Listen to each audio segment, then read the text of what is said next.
welcome to Call It Crits. I'm hoping that we've got full microphones today. Everyone say hello, just to test. Hello. Hello. Hello. Hey, we're here. I mean, on my end, I can see it working, which is great. I like it. Okay, guys, welcome back to our 44th session, I believe, of our campaign, where we will be moving in and getting some tattoos this week. I believe is actually on the agenda. You probably should have got these about 4 sessions ago. So the fact that we're actually here is it feels like an accomplishment. It really does. Where last we left off in the sessions, and I know that you've been. I don't know if you've been keeping up with the sessions, Maureen, but we'll do a bit of a catch up so that you know exactly where we are. Because although the character has been here, the player has been absent. So it'd be good to give a catch up for you as well. So in the last couple of sessions, one of your fellow party members, Aylar, had been kidnapped by the Baelor's Infernals when you had intercepted and taken some of their gems that was on the road. You took them back. You managed to track down Aylar with the help of Bronwyn and entered the Infernals' underground base, where you managed to quite adeptly kill the leader and the rest of the Infernals that were in there via use of an elephant gun, which is fun. Then you saved Aylar, who had actually managed to save himself by this point, by breaking the guard's neck in his undercrackers and making his escape. You met up together and ventured deeper into the Infernal's base, where you realised that they actually had a Baelor within a summoning circle. Now, as luck would have it, the Baelor could not leave the summoning circle. It didn't appear to be happy to not be able to leave, but it didn't appear that it was also. It also appeared that it was there via choice. So, whilst you were there, the Baelor then sort of let loose the information that he had the soul of Korvax's, someone very close to Korvax, someone who Korvax deems as a mother figure. And this angered Korvax profusely. He nearly actually attacked the Baelor, which would have actually set it free. However, Maureen, Mike and Maureen choose, managed to cast a suggestion which stopped him from doing it and made him leave the room. You then managed to get Korvax out of dodge before the rest of the Infernals turned up. Some very skillful illusion magic from Yarn on the outside managed to sort of hold the Infernals outside the building, just giving you guys the opportunity to escape. Bronwyn then stayed behind to deal with the guards and everything like that, with everything going on, and you guys headed back to get some much needed rest. Then you woke up the next morning. Oh, you also grabbed Pannon as well, who was a prisoner there, and he is currently resting in Valjean's room. And I think the last thing we did was, Aylar, you went to meet with Cactus Thistlemantle to inquire about tattoos, and you got you all went to get the dust. So you've all got the sufficient dust for the tattoos, and you can then head to where you need to go to get the tattoos. So we'll say that you've all just left Baxter Beakerbrooks, because that's where you got your emerald, your gemstone dust to get your tattoos. So you're all just leaving. You're all together, minus Pannon. Pannon is still fast asleep in Valjean's room. He's getting some much needed rest. So you're all just leaving Baxter Beakerbrooks, and I'm assuming the first place you want to go is to Cactus Thistlemantle to get your tattoos. Right. Yeah. All right. All right then. Okay. Yep. So it's midday in Thiston Horn, and it's because you all basically slept. To get your full rest, you slept right the way through, right past morning, and you're looking. It's probably about 1, half 1, 2 in the afternoon now. So you've in fact no, it's not. It's later. It's about 3, 4 because you had to go and get the dust. So you're heading back to Cactus Thistlemantle's shop to get yourself some tattoos. Like I said before, it's almost like a hut, like almost like a Hawaiian hut style building, thatched roof which comes over, and there's a small indoor, but it mostly kind of has like an outdoor area with little seats and then pictures on the walls of different tattoos that you could get, different tribal patterns or pictures of artwork that Cactus has put on display to give people inspiration of what type of tattoos they might want. You guys all have a good idea of what you like.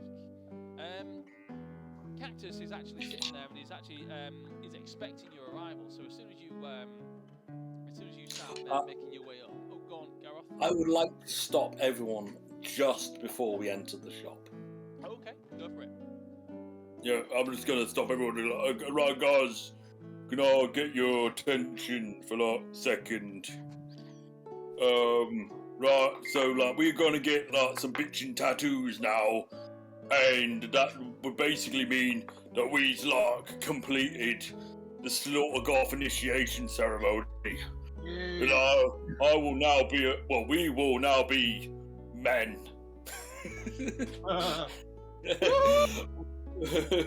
Up until this point, we've like, you know, normally with the Slaughtergoths, you got like go out, hunt something, fight a bear or something. It's like your own personal journey, and we kind of done that a bit wrong. But like, we've killed lots of shit now, like loads of crap. I mean, I've got 2 dragons. Eli's got a black dog. Kind of Raujin, or at least his cat's got the blimmin' mimic fortress place. You know, we killed a lot of shit, and we've all earned, like, by Slaughtergoth rights, manhood. So, I've got this for all of you, and I'll give each of them a bottle of fermented yak's milk. Yes! Thank you, Carol. When he reaches me, I say, Gareth, I cannot be a Slaughtergoth. Well, why not? I've thought about this for a long time, and I can't be a Slaughtergoth because I cannot give up my customs to follow yours. I cannot leave my god to worship the one you do. I cannot follow your tribe's customs because I have my own path, my own road to follow. Well, I mean, just to clarify, like, you know, I worship Court, and he is definitely the best god. But like, I'm not gonna let Marlin give up his like snake god person. That's not part of it. It's. But are we really still Slaughtergoths then? Is that? Slaughtergoth's not got nothing to do with no religion. It's a tribe. No, you're misunderstanding me, Gareth. Right. Your tribe, it wasn't just your people, it was your traditions, your customs, your way of life. I can't that way. But, surely the Slaughtergoth's way is better, right? A bold time to begin a religious debate there, Gareth. May I say something as the Slaughtergoth's lawyer and also Gareth's personal lawyer? Yeah, all right. I think that although I understand Raujin's reservations, I have them myself, of course, because Shekinester, that's the snake goddess there, Gareth, would perhaps have had reservations before. But the Slaughtergoths, it's a way of thinking, it's a state of mind, and we've all showed ourselves as Slaughtergoths. We've defended each other, we've risked our lives and limb for the good. I mean, what was originally pummeling a bear to death has been helping tribes of people together to save them from an awful illness. It's been slaying horrific monsters and helping creatures that we never thought we would ever meet, let alone aid to protect the entirety of this realm and this plane. I think it's a way of mind, and that's why I know that Shekinester guides me, and guides all of you passively, of course, into becoming a Slaughtergoth. I agree. It's like a brotherhood. Right, yeah, like that too. But I guess I'm not gonna force you, like, Raj, you know, just figured it's kind of like, it would be cool. But like, fair enough, I can sort of see that, like, you know, there are differences between us, like, you know, you like to, like, prance around in forests with flowers and whatnot because you're an elf, and I like to kill things, like, really brutally and bloody, but I still respect you. So, like, Gareth, I will still have you back constantly. I just excellent. can't be part of the Slaughter Goths. I fully understand that, and I will accept that. You will not be a slaughter goth, but you will still be my friend. However, this is a slight insult, so, you know, permit me this. I punch him in the dick.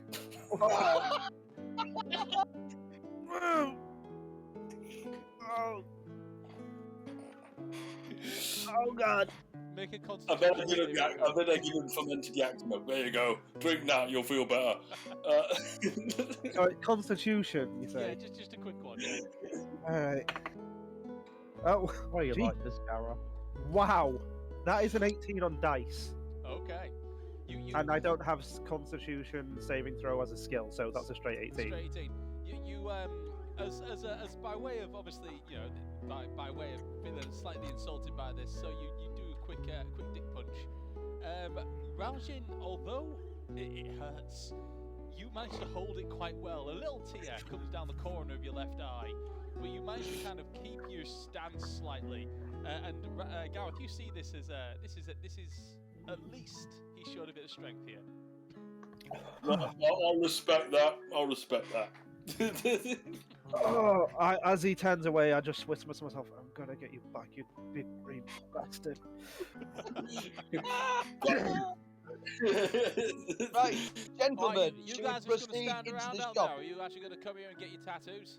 Yes, we're coming in now. I'm going to walk in. Don't rush us. This is important.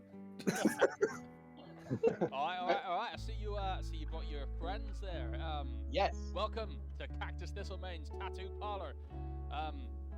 What exactly can I do for you guys? Well, many of us would like to purchase a magic tattoo. One of those ones that has those bonuses. So we have with us an idea of what we would like. I, for example, would like a one that is a black dog, representing the huge dog I killed. And I've also brought with me the dust that you requested, which is the... Dust. Yes, correct, yes. And then there's my colleagues here, and they're going to tell you what they want. Well, tell you what, why don't you just jump up in the chair there, and we'll get you done first. Yep, excellent. Now, you said that you wanted a black dog. Mm-hmm. Now, you are aware that you get an emerald green tattoo. The tattoo is going to be emerald green. That's fine, as long as it's a dog. I mean, I guess I could maybe give it some black outline on there. Yeah. To make it, give it a bit more flair. I'm trying to get Can an you make Italian accent here. So. It's like a really vicious dog, not a poodle, really evil death dog. All right. Really evil death dog. So I'm thinking, do you want just the heads, or are you Just the head. For, Just the head. Are you looking for this to be kind of like a decapitated kind of? Yes. Okay, so you want maybe thinking some sort of swirls at the bottom that kind of represent the blood oozing out from the bottom there. Oh Yeah. God, they've gone numb. That's not good. Ignore him. Tattoo there. No. He's crushed his plums. Ignore him. Right. All right. In the background, I will cast Healing Word on Raljin's achy nards. They start to feel a bit better, Raljin. All right. Get in the chair then. Okay. Okay. What he does is he kind of goes and there's a little drawer by the side of the chair. He kind of pulls it out, and inside he has kind of the first thing is on a stick with what looks like a needle made out of ivory. that's hollow right down in the end. And in the other hand, he has a hammer. He gets the emerald dust and he pours it into sort of like the top end of this ivory. It's kind of like a horn that kind of comes down. And he gets some liquid, almost like an oily substance, an inky oily substance, and he pours that into there as well, and kind of mixes it around until he gets, obviously, it becomes a bit of a slushy kind of mixture in there. He then takes the needle and places it on your. Where are you having this anyway?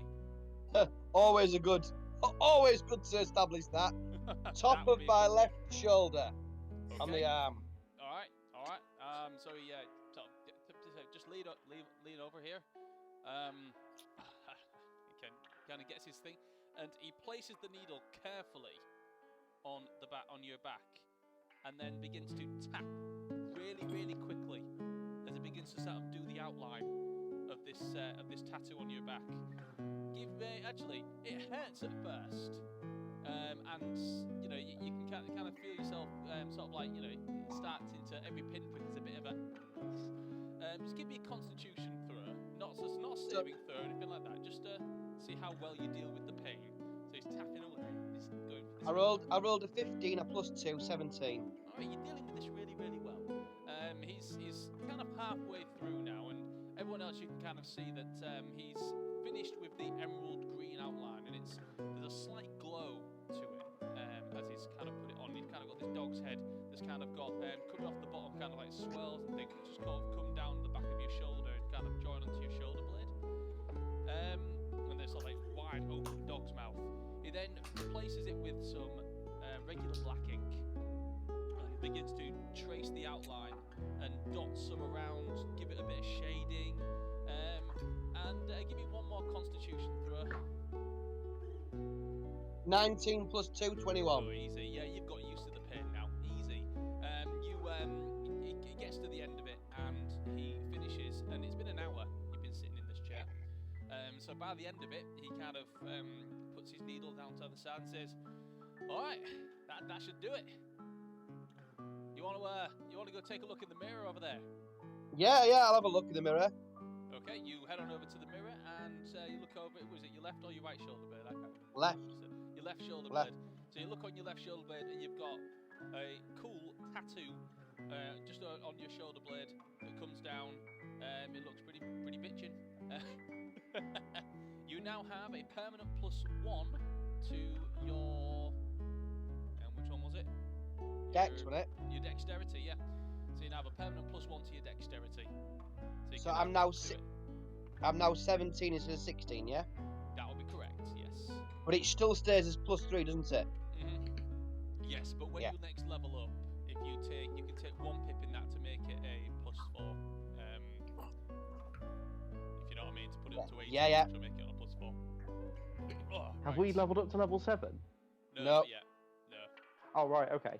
No, I'm just saying that because of his because of the tattoo, that's what he gets. Don't worry, I tried to pull that one last week. You did. We've not quite got there yet.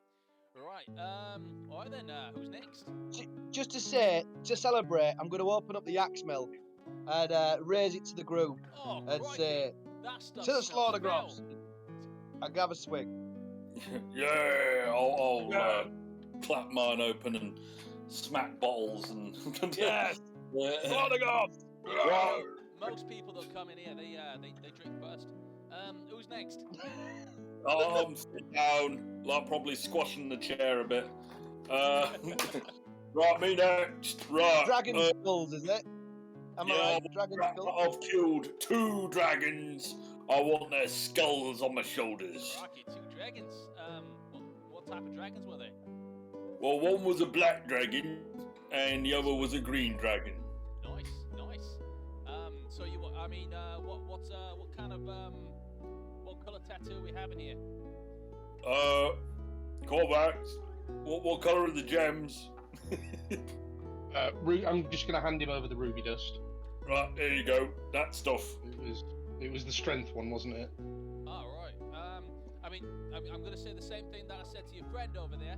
I can't do them actually green and black, so they're gonna have to still be red. I can do them with a green and black outline though for you.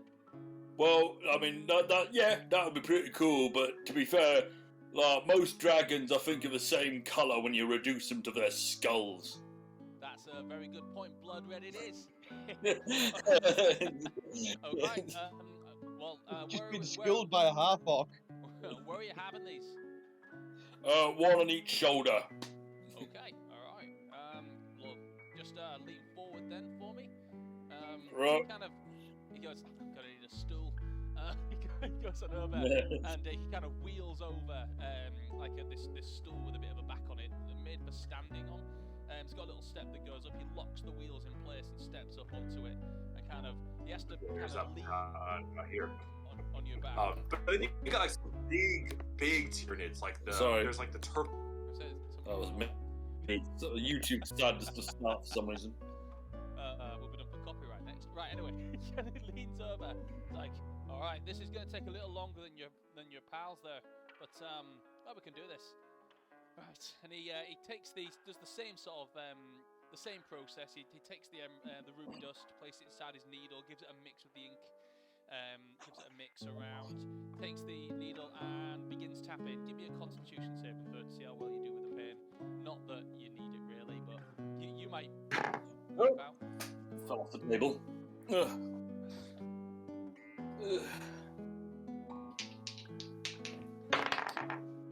It's not great. That's 14. Ooh, okay. Everyone else that's watching, Tom, looking at Gareth's face, and you saw Eli go through the same process, and barely a wince. With Gareth, the first time this needle touches his skin, you see a slight wince, which you didn't expect.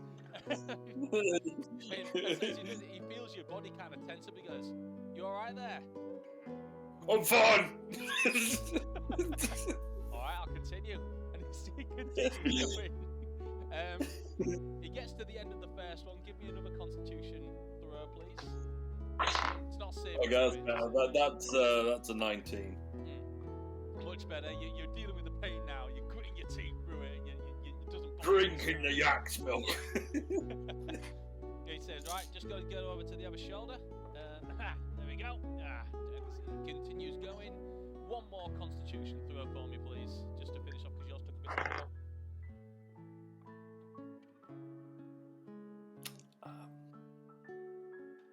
a 9. The axe milk isn't doing that much to mask the pain as he's just finishing this one off, and everyone else that's watching, you can see the sweat building up on Gareth's forehead, and you can see he's kind of biting his lip as if to kind of deal with the pain that's going on. Cactus notices that you're kind of tensing up a bit. He's like, "I'm not going too hard there for you, am I, mate?" No, do it harder. All right. He's going to tap a little bit harder. He does eventually get to the end of it, and with a bit of sweat, eventually you get through it, and you now have 2 dragon skull tattoos on your shoulders, on the back of your shoulders. You can go and take a look there in the mirror if you want. And don't worry about the wincing there, mate. It's not for everyone. I didn't wince. Alright. I didn't see nothing. Alright, who's next then? I'll go gonna next look- if it's offered. Alright. Okay. Nice to see a fellow gnome. Jumping up there. So, Cool. whereabouts you from there, friend? So I will have to say the Nakabaka Mountains. So, deep gnome then? That is correct. I'm saying all this in Gnomish, by the way. Yeah, he's responding in Gnomish if you are talking to him in Gnomish. Myself, I'm born and raised here in Fistenhorn, but my parents, I think they came from out that way, but don't really know much about them. Alright, I'm sorry to hear that. Don't worry about it. It's been years, decades. So, what am I doing for you? I would like a serpent on the palm of my hand. Just the head of a one? coiled snake. More like the enlarged head of a viper, and I'll use prestidigitation to make the symbol of it appear like a tracer, as it were, to show exactly what I want. Oh, that is nice. Just gonna have to warn you though, mate. When I do them on the palm of the hand, it can get a little painful. So, are you prepared for that? I am prepared for that. Fair enough. Preparing healing word in the background just in case. So you've gone for the +1 intelligence. So it's either Jade or Sapphire. I can't remember which one. Let me just double check.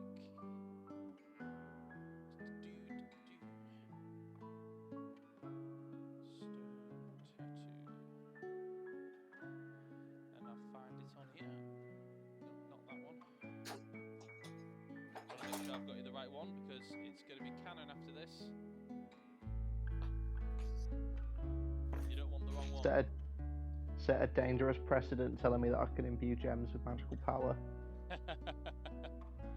So you're going for intelligence, which is the sapphire dust. So you're going to have a sapphire blue snake on the palm of your hands. All right. Okay. Brilliant.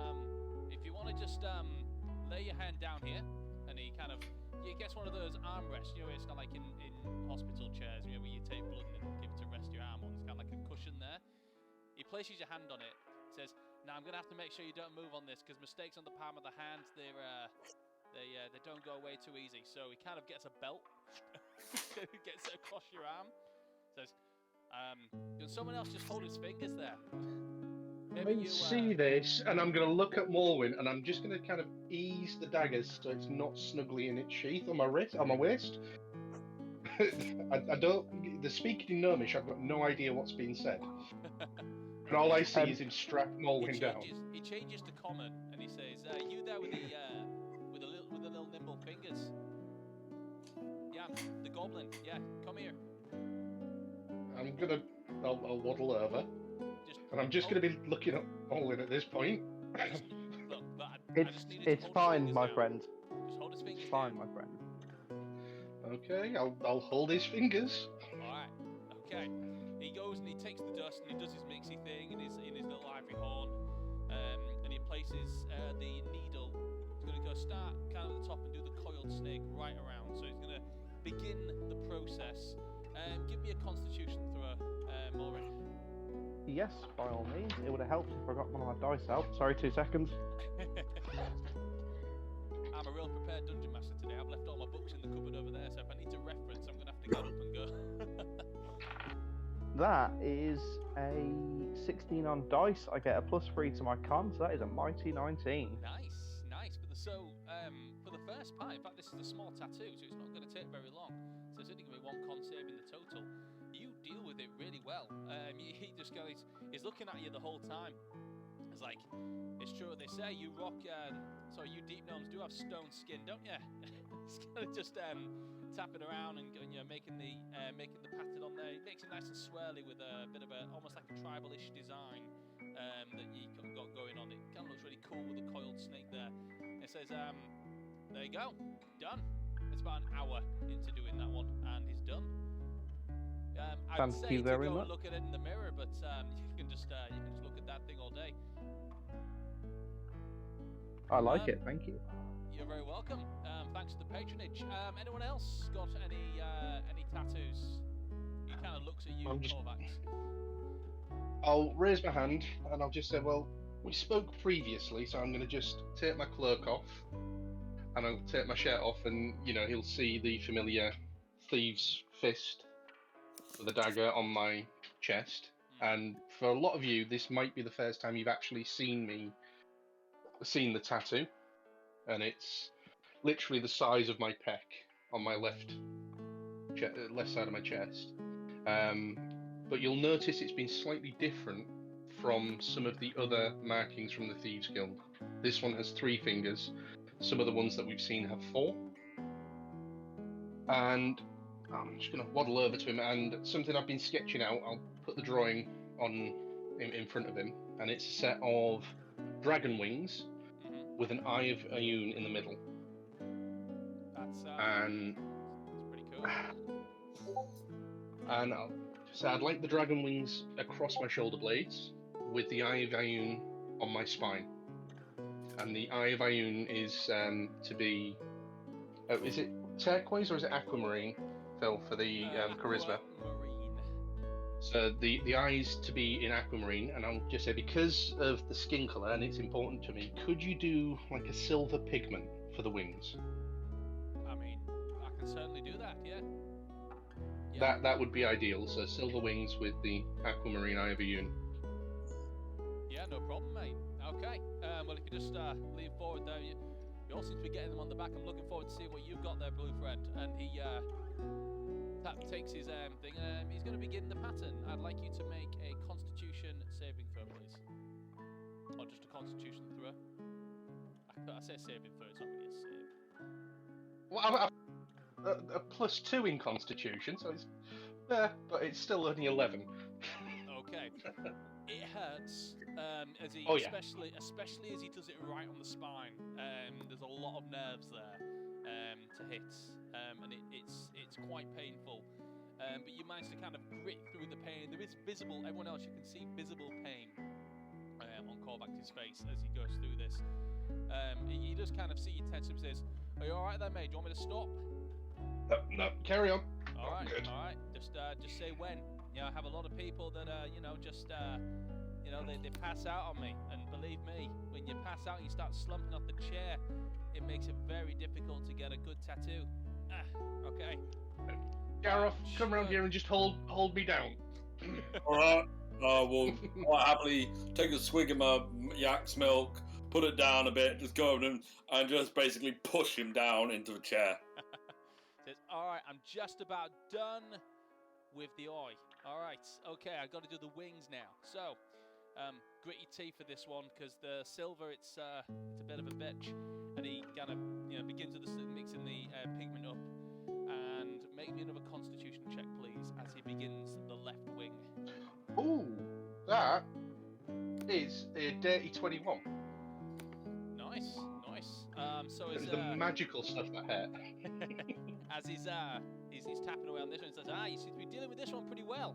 All right, hang on. He's still awake, isn't he? Yeah. Oh, okay, good. Struggling to breathe. You pushed a bit hard. Push harder, all right. No. He keeps going. He taps out the next wing. Last wing. So and you've been in the chair for a good hour and a half now. You need another Constitution check, please, and this will be the end of your tattoo. As he's It's doing the not right as wing. good. It's 14. 14. 14, not as good. Really have to push through this one. Your fatigue with putting up with the pain has begun to sort of like run dry.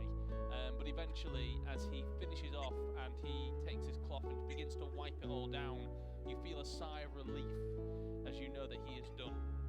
He says, "All right, that was a bit of a slog, wasn't it? All right, you can go and check that one out in the mirror if you want." Cheers. Gareth, you can let go now. Yeah, you All can right. let go of him now. No. I'm just going to pat the artist on the arm, and I'm just going to kind of grab Gareth's arm as I kind of pull myself off the bench, and I'm going to go over to the mirror. Okay. So now you have that permanent +1 to your, what was it, the aquamarine, so charisma. Question, that's Yes. taking me to 13. Is that a +2, or is that still +1? It's still +1 because it's even numbers when it goes up. Okay. I believe. No, you're right. Yeah, I figured I was. Sweet. So yeah, same for you. Obviously, Gareth, you get the +1 in strength. So whatever Yeah. you're on, it's Then if that puts you up a pip in strength or not. It doesn't. But I figured he would pick strength anyway, so. Yeah. And he kind of Yarn isn't there, so he's gone off somewhere else reading books or something. Cactus then looks over to you and says to Ralji and says, "So you next?"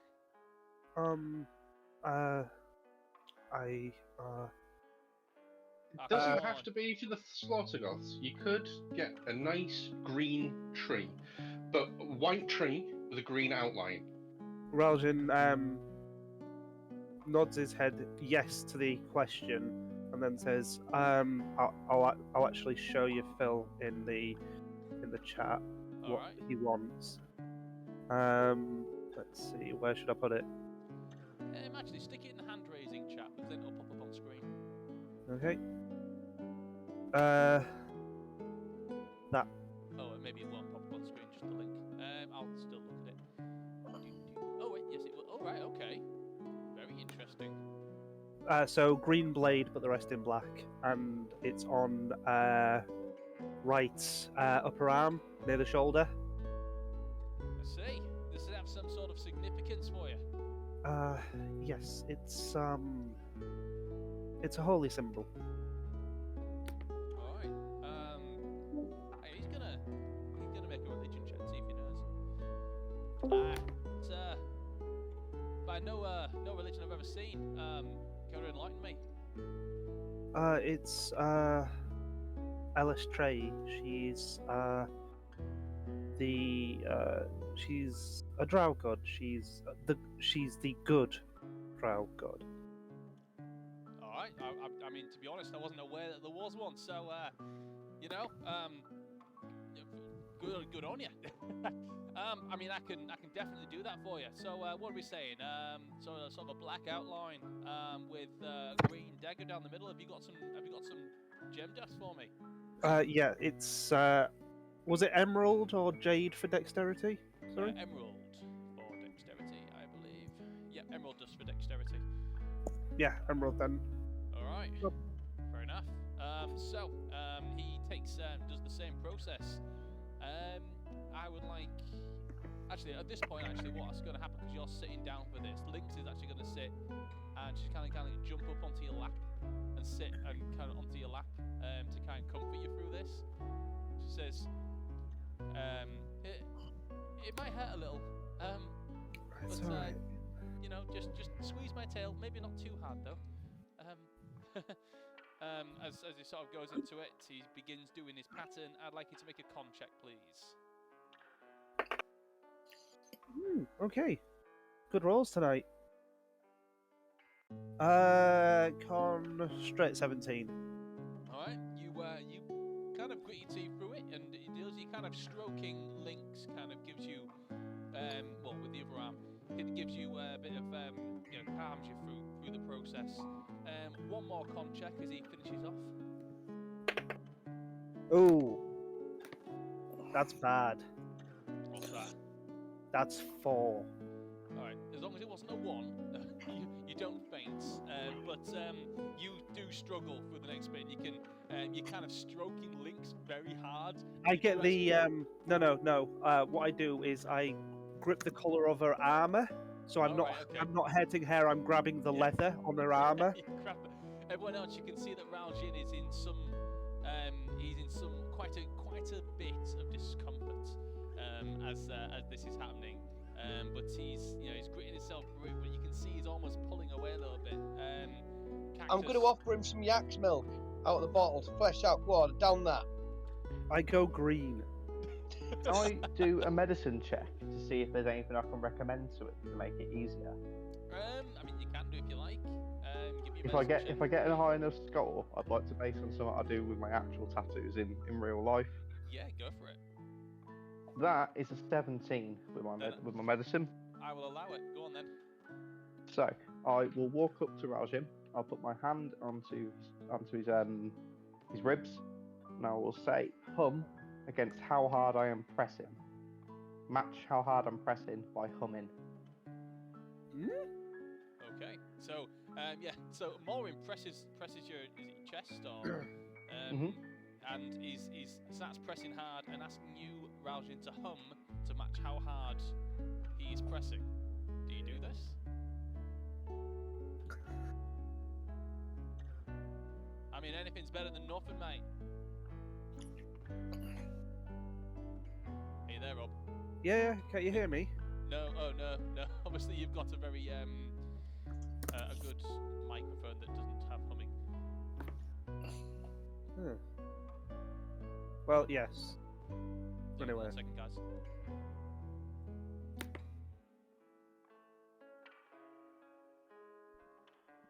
Sorry about that.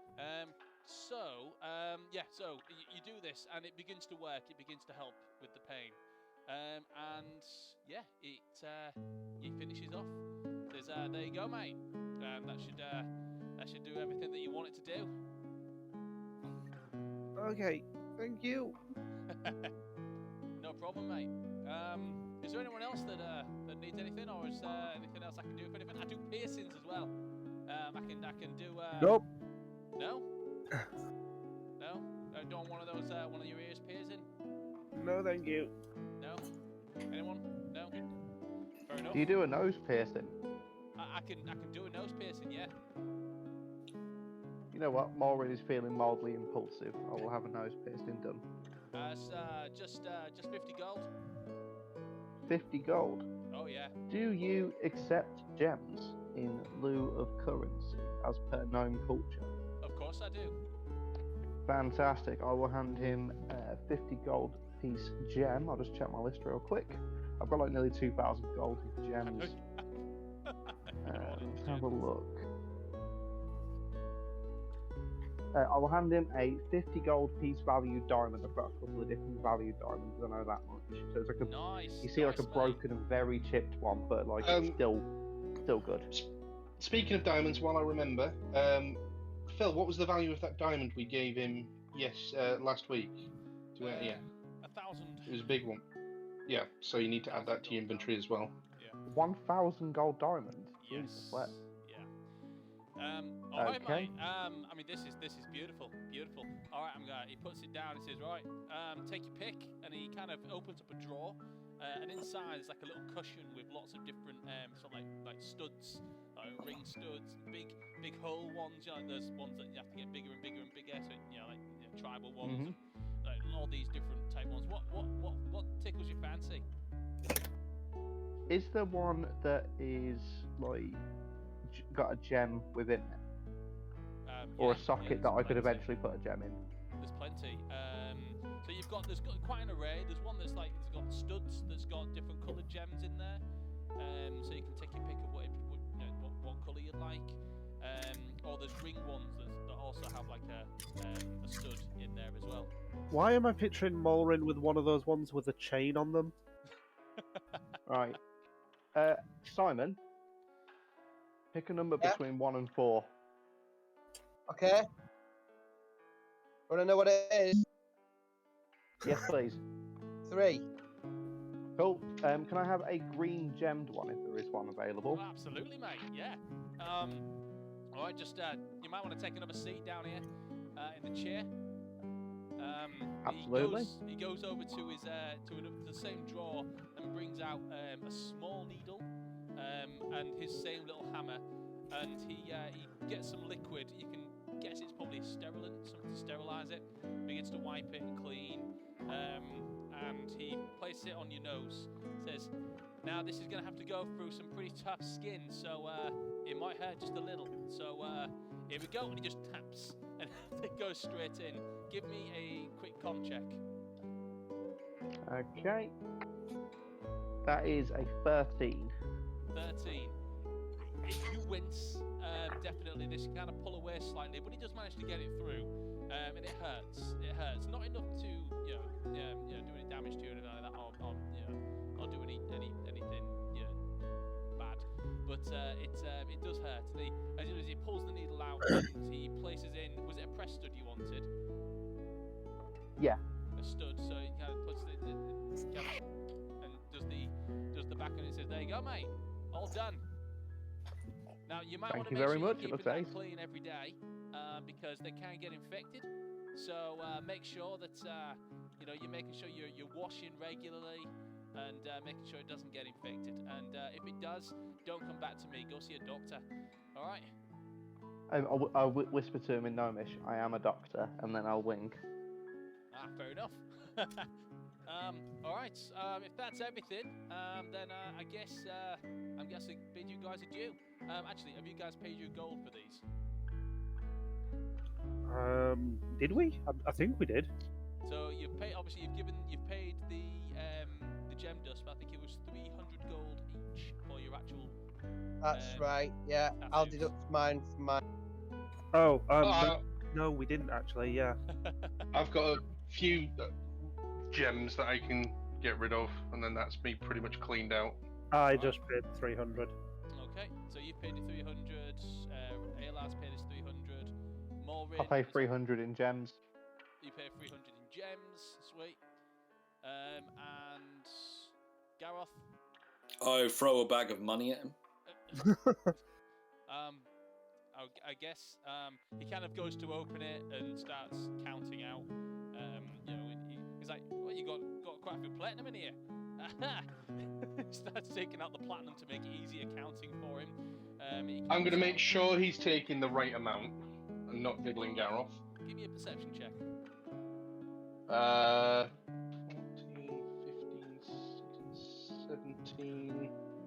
15, 17.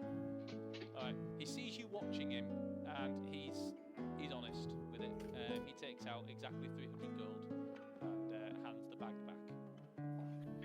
Gareth, we must have a discussion about you not throwing your bag of money at anybody you owe money to. What? Now, there can be people who are dishonest in this world. Not like this gentleman here who has just tattooed us, but there can be somebody very dishonest who takes all of your money and says that they took only what they needed. Well, I think I'll notice if they took all the money. You would, but you wouldn't notice if they stole a little bit, would you? Can you count, Gareth? Yep, I know all the numbers. That's a bold statement. I don't know all the numbers. Well, I mean, I'm surprised by that more. Because, there aren't actually that many of them.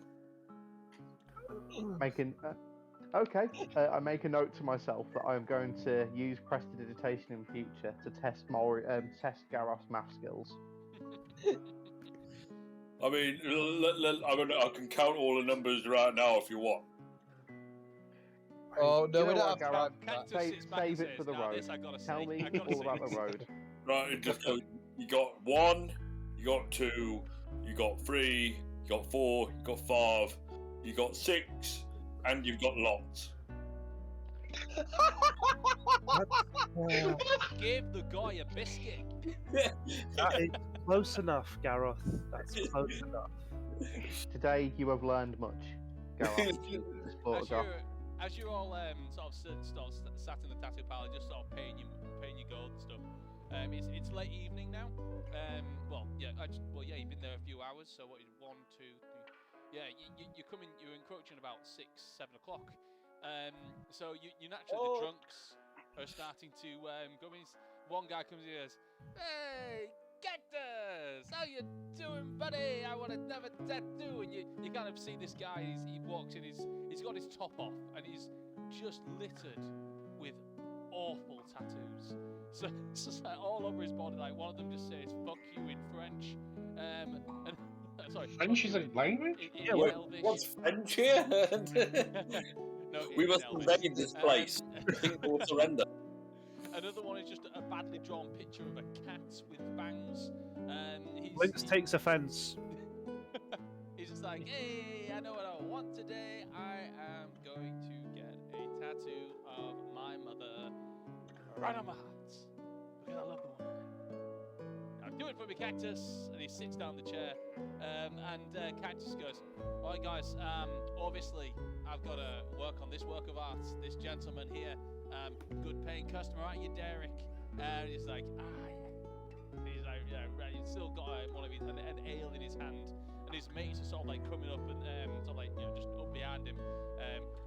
Some of them trying to stop him. There's another one that's like, "Yeah, go on, Derek." Comes in and is like, "It's been a pleasure doing business for you guys. Do come again if you want anything else. Although, just remember that it's only one magical tattoo per customer. You can't get more than one, otherwise the other one becomes voided. You know what I'm saying?" No, I appreciate it. Gareth, we've got to go pick up your weapon from the shop before we head off. All right. Yep. I'll go do that.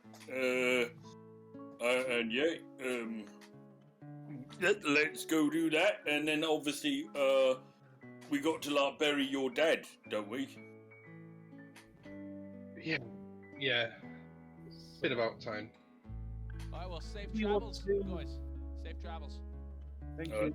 Do we want to head out this evening and make a start, or wait until morning? Well, where do we want us? I mean, I haven't really asked you, Korvax, but like, how do you want to do it with like Dondon? Because like, Well, Slaughter I, make a bone sculpture out of him. I'm aware of that, but Dondon wasn't a Slaughtergoth, and he was a follower of Ioun, and Camden, I'm just gonna look over at Ralchin, has graciously offered us to be allowed to lay Dondon to rest in his one of his holy places. It'll be what Dondon wanted. What you'll know, Raljin, is that the Temple of Ioun in Ashnok is it serves as both the Temple of Ioun and the town's library. So you know it is a place of knowledge there and a place of worship as well. Two questions. Mulrin, Yes, Rajin. first off, do you know, I can't remember if you know it or not, the sending spell? Not. Wait, no, hold on. I'll pay. One day I will learn it, but not this day. Oh, never mind then. I had a thought, but I don't think. I wish I'd mentioned it to my dad before. Why was that? My apologies, my friend. No, We are going to go see Quintana. Yeah. Oh well, I'm just thinking. She's not a cleric of Ioun. But if you'd like someone to lead the service, my aunt Elsha doesn't live in Ashnok, but it's a lot closer. She could probably meet us there. She's a cleric of the Raven Queen. Yeah. I mean, We'd that'd be need to get nice. word to her though. That's the only thing.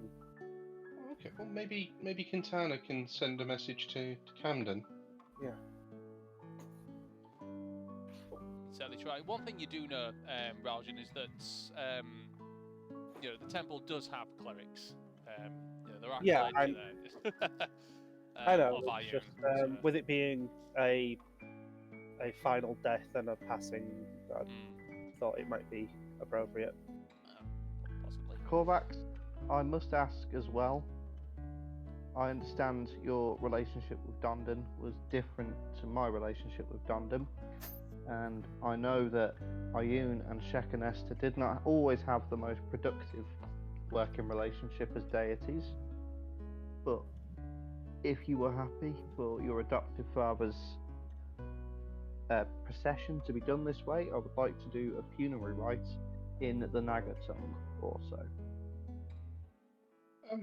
I'm going to do a quick religion check, if I may, Phil, just to see if that would conflict with Dondon. I think as a person he would appreciate it, but so it's You can do a more of a history check, I guess, Oh, to okay. see how well you know Dondon, rather than his religion. So okay, so if it's straight history, it's just 17. Okay. If it's religion, that would be 23. So depending on which way you want to go. It would depend more on which way you want to go. Do you want to go on a religion route, or do you want to go on a how well you know Dondon route? It would be a Dondon route. Okay, so knowing Dondon, he was a man of tolerance, and he was a man of, especially in his later years as you knew him, although he had his faith, and although Mulrin had his disagreement with him about his faith, he became a lot more tolerant in his later years in terms of people's religion. So you don't think that he would actually have a problem with this, especially given the circumstances? I'll relay that to Smallwin. Wonderful, thank you. I will begin preparing the funerary rites. Right. Okay. So, what we're gonna do now, because it's getting late, so you're looking about 7 or 8ish, and you're sort of leaving We'll say that you've been to the blacksmith and you've picked up your weapon. What was it that you needed to pick up? Right. Well, when we get there, I might have a word with Korvax about what we want to do for his funeral. Do you want any exhibitions of combat? Do you want to just stand around and get completely wasted and talk about how amazing he was and how many people he killed? Get some specifics, what we do at the funeral. It'll be more of a wake and a celebration of his life. I don't necessarily think he would. His cup of tea would be the mindless slaughter of beasts or anything like that. Right. Okay. And when we get there, I'm just going to ask him to stay outside briefly. Okay. Okay. I'm just going to have a word with him in private. Right. You just stay out here. I'll back in a minute. Okay. So you head on into the blacksmith's, where you are greeted by, and let me just get my NPC list up because I can't remember who it was. You are in Thiston. It was some sort of gnome lady. I believe it was. Let's have a look. And we are the blacksmith. Was it Ramsey? Can't be Ramsey because he's not on. Yeah. Was it Ramsey? Ramsey does ring a bell. Because they had the golem as well, didn't they? Yeah. Protecting It was them. Ramsey. Yeah. So it wasn't the gnome lady. The gnome lady. Well, not the gnome lady. The halfling lady was Nessa Nectimus. She was the cleric, the druid. It's Ramsey, the human male with the iron spark kiln. So it's, as you go in, just to remind you, you sort of enter and you've got this normal build with brown hair, brown eyes, messy blonde hair, singed in places. His face is covered in a layer of dirt that has escaped the creases of his crow's feet, and his forehead, and he's got sort of like a deep, gruff voice. His nose is currently bleeding. As you sort of walk in, it looks like something has happened. Just prior to you going, he's kind of got he's got a cloth that he's wiping up. He's like, hello, how may I help you? Oh, I'm gonna pick up my order. yes, I can't forget a face. What is it? Just remind me, what's your name? Gareth of the Gareth. Slaughter. In the north, however. No, you don't need to give me the whole spiel. I remember that from last time. It's okay. Let me just head into the back, and he just dabs his face and kind of holds it there. Goes in.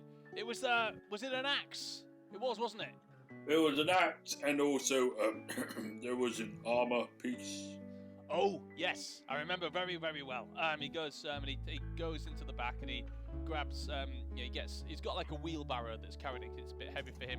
He kind of wheels it out, lifts it slightly, and puts it on the side. Takes the armor and places that on the counter as well, and says, "These are my best works of art. What do you think?" Oh, brilliant. Well, actually, sorry, it should be 3 items as well. There was the sort of skull shoulder pad that has the little bunker. Oh, yes, that was a strange one to work on, but yeah, I got that right here. There you go. Oh, brilliant. I'll put that on right now. For it, do you want to have a go and get in there, see if it's all cozy like? He kind of and gets on top and says, "There's like cushions in here. It's great. Thank you." That was a nice added detail. I hope it doesn't make you too soft, though. Did your ferret just talk? Yeah, he did. I don't remember that last time. Anyway, I think I remember something like that. Either that, I've had way too much to drink, or that bump on me noggin went a bit too hard. So, this is everything. I think you've all paid up, haven't you? Yep, I gave you lots of gems and dead dragon bits. You did, and I was happy to work with them. Brilliant. The net, these are all yours. You can take them with you. Anything you want gift wrapping? Maybe the armor. Give it a gift wrapping. All right, he gets a sack. He places it inside the sack and wraps it up and bounds it in leather and ties it up and says, "There you go. All for you." Brilliant. Thank you. I will then sort of just pick up Justice give it a nice sort of look over. Take a look at the inscription on that as well. It's brilliant. Is it still spelt incorrectly? Yes. Yep. Oh, brilliant! And you spelt it right. Yeah, I did. Right. Oh, but that's good. I'll look at it and sort of like I don't know. It's like that moment from what's his name? I don't know if you've ever seen Sweeney Todd, where he gets his his razors and he goes like, "Hello, old friends. See how you glisten." I'm And expecting you to start singing. I'm going to be honest. oh, I'm not singing. That's internal. Gareth can sing. Except maybe blood operas, but that's about it. Oh dear. So you take it and says, "I remember to tell your friends to come back to the Iron Spark Kiln." I will. Thank you kindly, and I will leave. And I will walk out with my nice new bitchin' axe and shoulder pad. Okay, That so looks you walk. amazing, Gareth. I know it's got a little bunker for it, so no need to worry about all them explosions, which seem to be happening a lot more often. Yeah, that's true. Excellent. So, if there's nothing else, you guys can head to meet up with everyone else. I'm guessing that you're still renting a room at the Two Horses. So you can head back there. Are you spending one more night in Thistleton, or are you guys setting straight off and on your journey? Well, where will we bury in Dondon? I mean, if we're doing it here... No, we're doing it in Ashenoak. Ashenoak, then we'll probably head out then. Okay. So what is the plan is? Are you going to be setting off straight away? I mean, it's by your reckoning, it is about a 10 or 11 day journey to Ashenoak. So doesn't matter when you set off, you'll still have to be camping or stopping off and just along the road. Speak to Raljin and see what he suggests. He's the one that's made the journey before. Yeah, I would have gone the same route because we're more or less going the same route, aren't we? So I will essentially stop off in the same places that I did before. Probably mostly on the side of the road, in the woods, that kind of thing. I might be a noble, but I'm also a ranger. Absolutely. So, okay, so we'll say that rather than get a night's rest, because you all woke up around about 1 o'clock anyway. So you've got you can keep going for a while before you start feeling fatigue. So you can travel, and we'll say, because there's lots that could happen between Thistleton and Ashenoak, because you've got Bessemholt on the way, Thorngold on the way, Morvin's Temple is kind of on the way, Westera is on the way. There's lots of places in between here and there, but what we'll do is, because you've got a specific mission and journey in mind, rather than having you guys be sidetracked with quest after quest after quest, just like you did with getting to the Mirrored Gorge, and rather than me having you roll on a random table for you guys to just say, no, we've got this to do, we'll do this, I'll say that we'll pretty much fast travel it, if that's okay with you guys. Yeah? Yeah? The only thing I will ask Absolutely. is, before I go to break, because what I'll do is I'll go to break, and when we come back we'll arrive. Is there anything you guys wanted to do on the 11-day journey? So you're going by cart, you'll have 2 carts. One of them will be the one that had all your yak's milk on it, and the other one will be the one with Dondon in. Quintana will have done a gentle repose on to keep Dondon okay until you get there. Corvax, did you want to see if Elsha could meet us in Ashenoak, or would you rather do clerics? Yeah, let's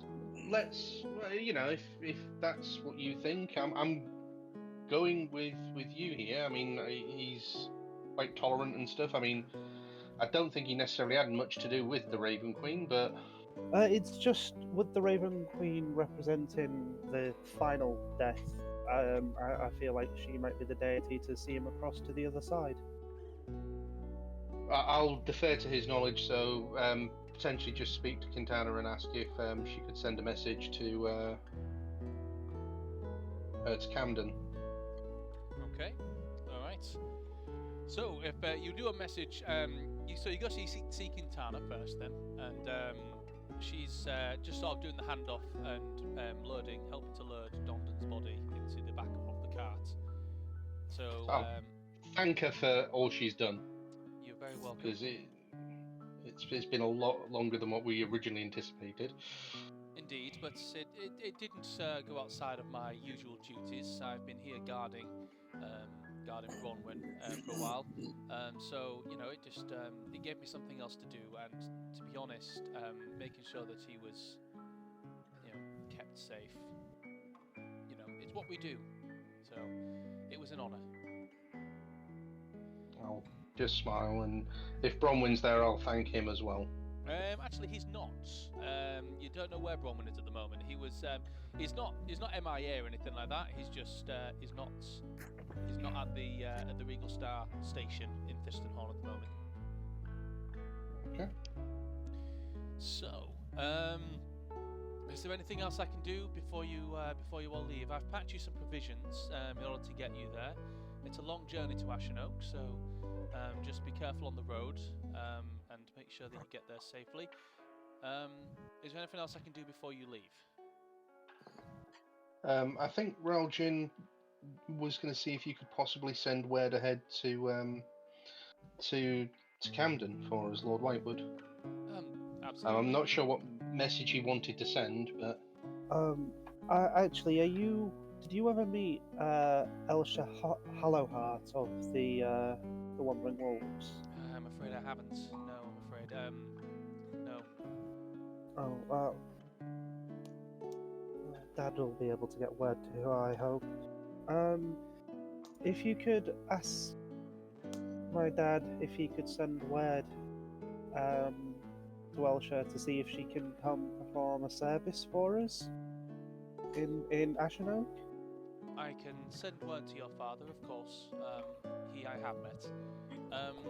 Would you like me to send it now? Is there any specific word you want me to say? No, just that. If possible, I understand she's a busy woman. She may not be able to attend. But if Aunt Elsha could meet us in Ashenok for a sending. Okay, 1 second. Camden, this is Quintana of the Regal Stars. Your son, Raljin, would like to request that Aunt Elsha is there to attend the funeral rites for Dondon. She kind of stops, pauses. I nod and say thank you. He said he can send a message. He can't promise anything, but he can send a message. Is that good enough for you? That's wonderful, thank you. No problem. thank you. Right, now my gentle repose doesn't last for the full journey, so you're going to need these, and she hands you over some bottles with a potion inside. It's more of an oil. You'll have to put this on certain parts of the body, just to keep, it does the same thing as a gentle repose. It's just, I'm assuming that you don't have the capabilities of casting this spell, and I don't know if the cleric in your party has those capabilities himself. But if you I am forbidden from prolonging the life of those who have died. I mean, in this case, it's not actually prolonging the life; it's just stopping the body from being turned undead. So I still am morally opposed, unfortunately. My religion does not allow it. Fair enough. Well, then you will need these. And she hands over the bottles. To make sure that you apply these every day, just to keep, the gentle repose going. Right. I best be on my way. sorry. Do you have go any on. healing potions you could give us to help us? It's just I don't have any left. I could purchase some for you. Ayla. Unfortunately, I don't have any myself. Any healing potions that have been produced for the Regal Stars are being kept in short supply, as we possibly could be on the eve of war. So we're trying to keep them. Well, All right, with who? the druids. You were there. He's had a long day. He's had a long day. I don't really pay attention to like my days like just these guys tell me kill this person, kill a Yanti, kill a basilisk. You know, it's pretty simple. You know, I'll just go along with it. Okay, fair enough. But yes, I mean, you feel free to purchase them within the town. But unfortunately, any that are produced with a Regal Star seal have to be kept for the Regal Stars. Okay. Phil, how much are Sorry. they? It's just I've got 121 gold left. That's all. Okay. Hang on 1 second. And I just don't want to end up in a fight and be caught short. If there's anywhere that we know of that will take gems, I have a fair amount of gems. So I Right. could Yeah. purchase a whole bunch of healing potions. I think we all need at least, 2 each? Okay. So potions. Potion of healing, a standard one, is a common item, isn't it? So 25 gold 25 a piece. gold usually. Yeah, 25 gold a piece. Alright. So yeah, you can head over to which shop would you like to go to? Cohen's Collectibles. She would probably sell them. Oh, let's go in there. They've always got something crazy for sale. Just be really quick in there. Oh, hang on, right? Let me just go and get my book. Hang on. Do you want to have break then, Phil? Sorry? You still haven't used the murder invitation. You do still have the murder invitation. I've got the witch's token as well. You do have the witch's totem. And that thing that goes, the box that goes up. Yes, you do. Oh, it's not in this book. Tell you what we'll do. We'll go to break, and to be honest, we need to get to a certain point here, but we'll go to break. We'll go to Cohen's, and then we'll set off. Okie dokie. So we'll go to break now. So go grab yourself a 10-minute cup of tea. Go to the toilet. You know, do whatever else you need to do. And yeah, we'll come back in about 10 minutes. All right. See you soon, guys. See you then. Yep. Bye.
One of them is me.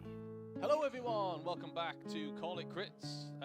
We're kick off the second half with you guys. You're making your preparations now for leaving Fistenhorn and finally getting on the road to Ashen Oak and to Bury Dondon at last.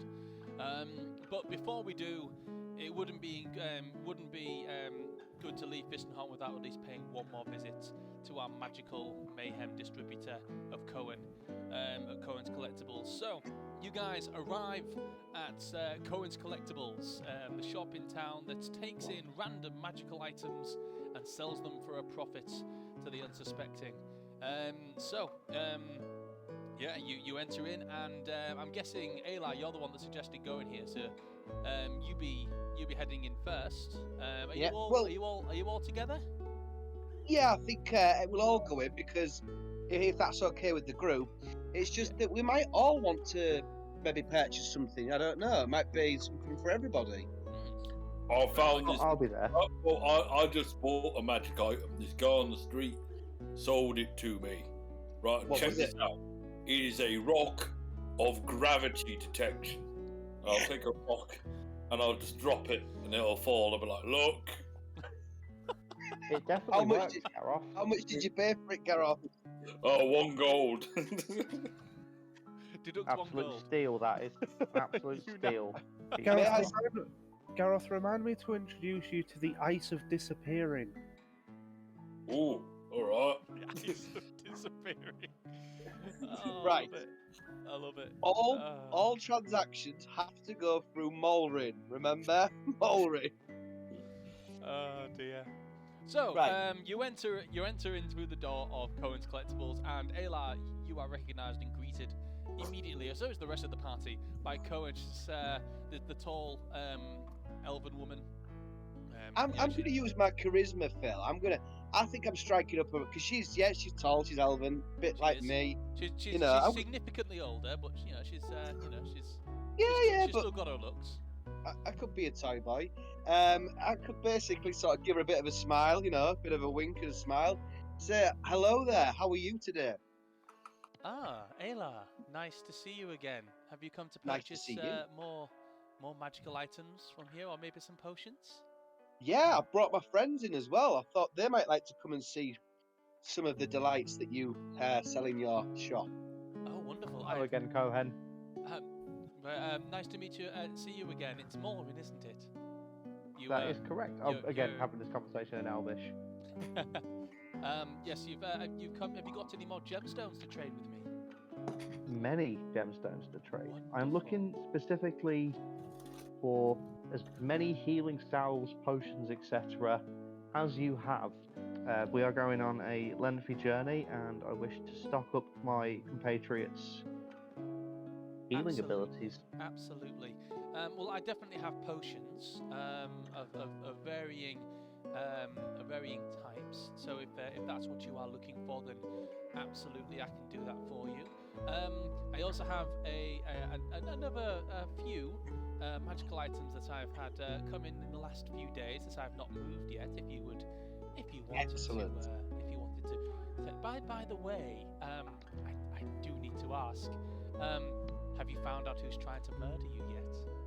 Well, you see, the thing is, we haven't opened the letter yet because since leaving the shop, we didn't need a written explanation explaining who wants to kill us because the people who wanted to kill us made it very, very clear by the fact that they tried to kill us. So it's not Abundantly really, clear, some would say. we're saving it for when we don't know who wants to kill us. But I see. we're pretty good at finding out who wants to kill us because they generally try and kill us. You make a lot of enemies, is what you're trying to say. Well, they just, yeah, I suppose so, yeah. Okay. In fair our enough. line of work, it is easy to. I prefer to think of them as negative friends. That's an interesting way of looking at it. Yes. Well, I mean, I've definitely got some interesting things in. I mean, nothing majorly powerful. Nothing majorly powerful really comes through here, except the really special stuff. But is there anything that catches your eye? Well, I've got this magical item that's pretty cool. Oh, what is it? It is a rock of gravity detection. Big Gareth, why words. don't you show Cohen how it works? How does it work? Right, well, you hold it like this, and then you let go, and if it falls to the ground, then there is gravity. As he throws it to the ground, I will cast prestidigitation so that as the stone hits the ground, it like lets off little small purple sparkles, and the word gravity appears within them. Oh, I've never done that before. Oh well, that is a. She sees you do it, and she goes, "It's a very special magical item. Don't let that one go, or Oh, well, and don't even try to sell it. There aren't many of those around."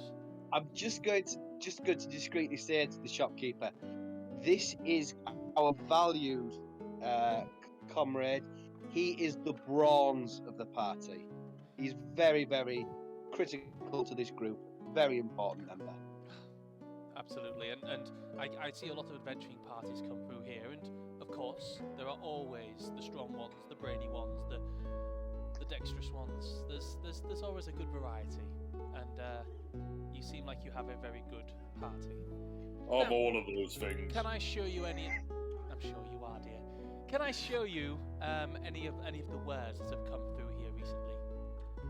Please do. Absolutely. Get a load of some of these. She goes down below the counter and pulls out a box. It's a silver ornate box, a snuff box, to be precise. It's empty though, sadly, but it's quite delicately crafted. Beautiful decorations on here that sort of go around the edge, and on every side there is a word written in different languages. It's written in Common, Elvish, Orc, Abyssal, and Celestial. Just around, and for the word, people that can read any of these languages, it just says the word dreams written on them. It's a box. That's almost It is a impressive. box, Gareth. It is a box. Is this Now- a box that stores dreams or read dreams, Cohen? Now, this particular box. Now, I don't know who it belongs to, and sadly, I don't have the legend lore spell for myself. But anyone that does might be able to read a little bit more into this. But Eventually. I do believe it does store dreams. There is definitely some magical property to it, but I myself have not hazarded myself to use it. I don't know exactly what it will do. I would love it if someone could use it and perhaps test it out for me. But I believe there might be some sort of dream storage here. Although there was a slight residue in there when I first got it of a white powder that was probably stored in here at some point. But I don't know if that was a white powder that maybe causes you to have dreams, or if the white powder was the dreams. I don't know. It's such a mystery. May I offer you a trade, Cohen? Oh, straight in there, of course. What would you like to trade? I will remove the clockwork amulet that's been on Malrin's belt. I'll show this is just a lore clarity. Are the Modrons and the plane of Mechanis a thing in this world, Phil? Is it a plane that connects to this one? It is. It's not. It's a lesser known plane. Okay. So with that, I will say this is a plane. Well, in the Elvish tongue would be called Mechanis. This is an amulet that is attuned to it. Once after the sun has risen on whatever plane you're on, you're able to forfeit what you have done with a brief roll of the galactic dice. I've And you had no wish- use for it so far. So you wish to trade this item for the silver snuff box? Absolutely, yes. Just call that an even trade. Yes, absolutely. I'm sure that I can sell your clockwork amulet onto somebody else at some point. So yes, fair deal. And she holds out her hand and she pushes the snuff box across to you.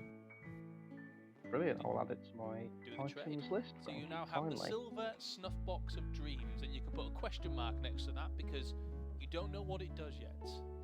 I think That that could sounds be like quite an good. Me too. Me too. Right. Phil knows me too well. This is the problem.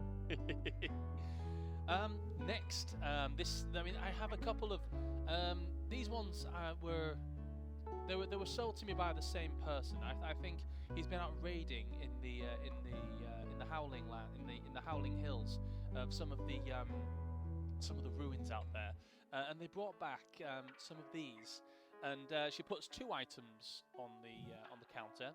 One of them is a scrap of cloth. It looks to have been from a piece of clothing, and there's a buttonhole in it. But the rest of it, it's about, I don't know, about a foot long, and it's got like a bit of a design on with a buttonhole in it. But as you kind of inspect it a little closer, it's very cold to the touch. She says, I imagine this probably belonged to a piece of clothing with a magical incantation in it. Now, obviously the clothing has been torn to shreds, but the magical incantation has stayed behind. Now, normally when a magical item has been destroyed, its incantation, its magical properties dwindle and fall away. But with this one, it's managed to keep it. I'm sure there'd be a use for it somehow, but I don't know what it could be. I don't know if you would be the party to try and find that out, but it's very cold to the touch, and I've found that the longer I have it placed on somewhere, the more, the colder it gets, especially if I hold it. So I don't know if you wanted to test this one out. I'm not going to let it go for a high price. Just 5 gold is. Well, can I touch it? Yeah, absolutely. You place your hand on it, and it's quite cool. In fact, as you place it, you can see little wisps of like condensation sort of coming around the air, like almost like a dry ice kind of effect. So it's like a cold stone. Well, it's not a stone. It's a cloth. I guess you can call it just a cold cloth. It would be very good for bringing down a fever. I can tell you that much. But I'm not sure what else it could be used for. But I'm sure that when he says cold, I'm gonna hold it and see how long I can hold it for. Is it start to like freeze? You kind of keep it in your hand, and after about 5 minutes, it gets to a point where it doesn't freeze, but it feels, like when you've been holding an ice cube for too long and you've just got to drop it. You just got to put it down. Yeah. That's what you get. I think for 5 gold, it's probably worth us taking it and seeing what we can get out of it. I want the cold cloth. Okay. You may take and you hand over 5 gold. I give her the. I just throw the bag of Right. Mulring, I'll- fallbacks. Yeah, I'll check the amount. I'll take out 5 gold and give her the 5 gold. Love it. And then To add to, tie it up and then put it back. Lastly, to add to Gareth's maths education real quick, again, I'll use prestidigitation and I'll make 5 coins like appear, and it'll go highlight them one at a time, and I'll say that is 5 coins, Gareth. I can count to 5. Then why did you throw the bag at her? Well, because it's easier. That's the spirit, Gareth. right.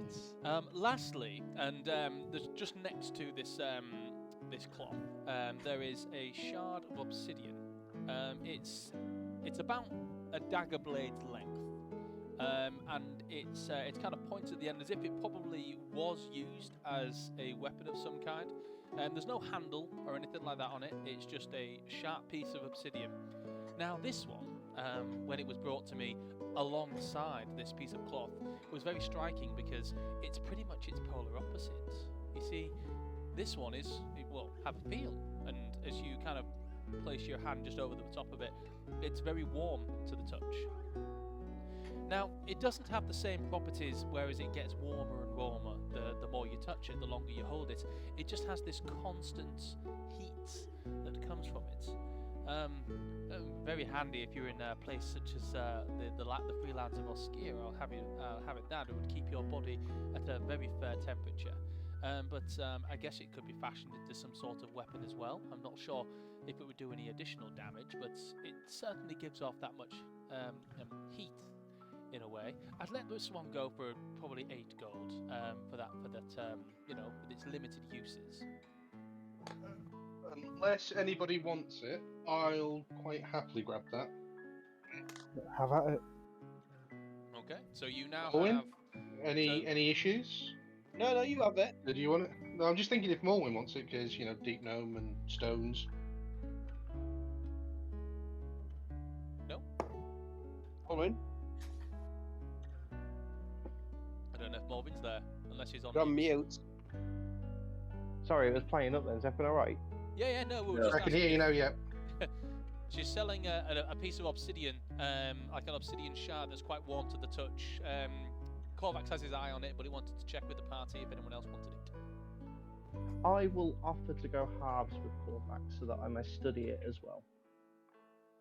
Okay, well, if it can be made into a weapon, I could use another dagger to go alongside this one. So, yeah, I mean, I'm quite happy to go halves, or I can pay for it, and then you can study it as much as you like. If you're happy Not with much that, use to me. Well, It's not much use to me as it is at the moment, but 8 gold each. So, yeah, I Or mean, if you sorry, wanna 8 gold. That'd be 4 gold each if you're going halves. Or I'll just hand over 8 gold. okay, you pay 8 gold. You now have the shard of obsidian. So you've now got the scrap cloth from a piece of clothing, and it's called to the touch. You've got the empty silver snuff box with the inscription "Dreams" written on every side in different languages, and you have the shard of obsidian that is warm to the touch. Is there anything else I can get for you? Obviously, I don't have any specialist magical items, I'm afraid. How many potions do you currently have in stock? Any particular type of potion? I have the standard potions of healing, but I've also got a couple of greater potions that might work if you want those. Slightly higher How price though. How much for? Well, how many regular potions do you have? First? 6 in stock. So that's 8 potions in total. I have 8 potions of healing in total, 6 of the standard variety, and 2 of the greater. How much for the lot? Okay, 400 gold for the lot.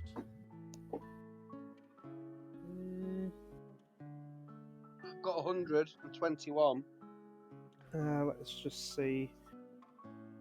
400 for the lot, you say? Yes. Yeah, I'll just place down 400 gold. Okay. Thank you very much. She heads on over and she gets a crate, like a wine crate, which has the potions in, and she slides it across. It holds all of them, so you're able to get those. So you now have 6 potions of healing plus 2 greater potions of healing. Great, thank you. Okay. Anything else? I have some other potions in store if you wanted to partake in those. Some with very curious effects. I think we need to be getting on the road. Very well. I agree. Well, if we you need ever to get back find on the road. yourself back in Thistenhorn, please do come by. You are quite quickly becoming some of my best customers. Do you have a business card you can give out? I'm afraid I don't have a business card, but if you want to make sure that if people do come through here, tell them to stop by Cohen's Collectibles. And if we were to get you enough business, sort of like, say for example, we direct people your way, and they mention the name Slaughtergoths, that's us, okay? Okay. I might. You know the Platinum Blade? I've been advertising their wares for a bit, and they've got a lot of custom. Yeah, the problem is, Gareth sometimes slices his sword through someone's head and then recommends that they go to the Platinum Blade to get a sword like that or an axe like that. That's the problem usually he has with his sales technique. But with this, I think we could do a different approach. We've been working on our marketing. If you do manage to bring some custom my way, then yes, I will offer you a discount for the next time you come in. Thank you very much. Thank you very much for your custom, and it has been a please, pleasure. Please do, if you ever find out what that box does, come and tell me. I'd love to know. So, by the way, who wants some regular healing potions? Yeah, I mean, I'll take one if you've got one, because I'm fresh out at the moment. I'm out. Alright, so I can do 2 for everyone, basically. Oh, sweet, thank you. Is it just regular, is it? Yeah. Oh, wait, no. I have 1 greater and 1 standard left. Well, to be fair, mine usually goes on links. That is So I'll be holding them for her. Wonderful. Right, so, for the sake of So brevity- one very last thing to do. Oh, I go just on. want to transfer a couple of 100 golds worth of gems into coins. Okay, so is that, what, 200 gold's worth? Yeah, we'll call it 200. Okay, so yeah, you can do that quite easily with Cohen.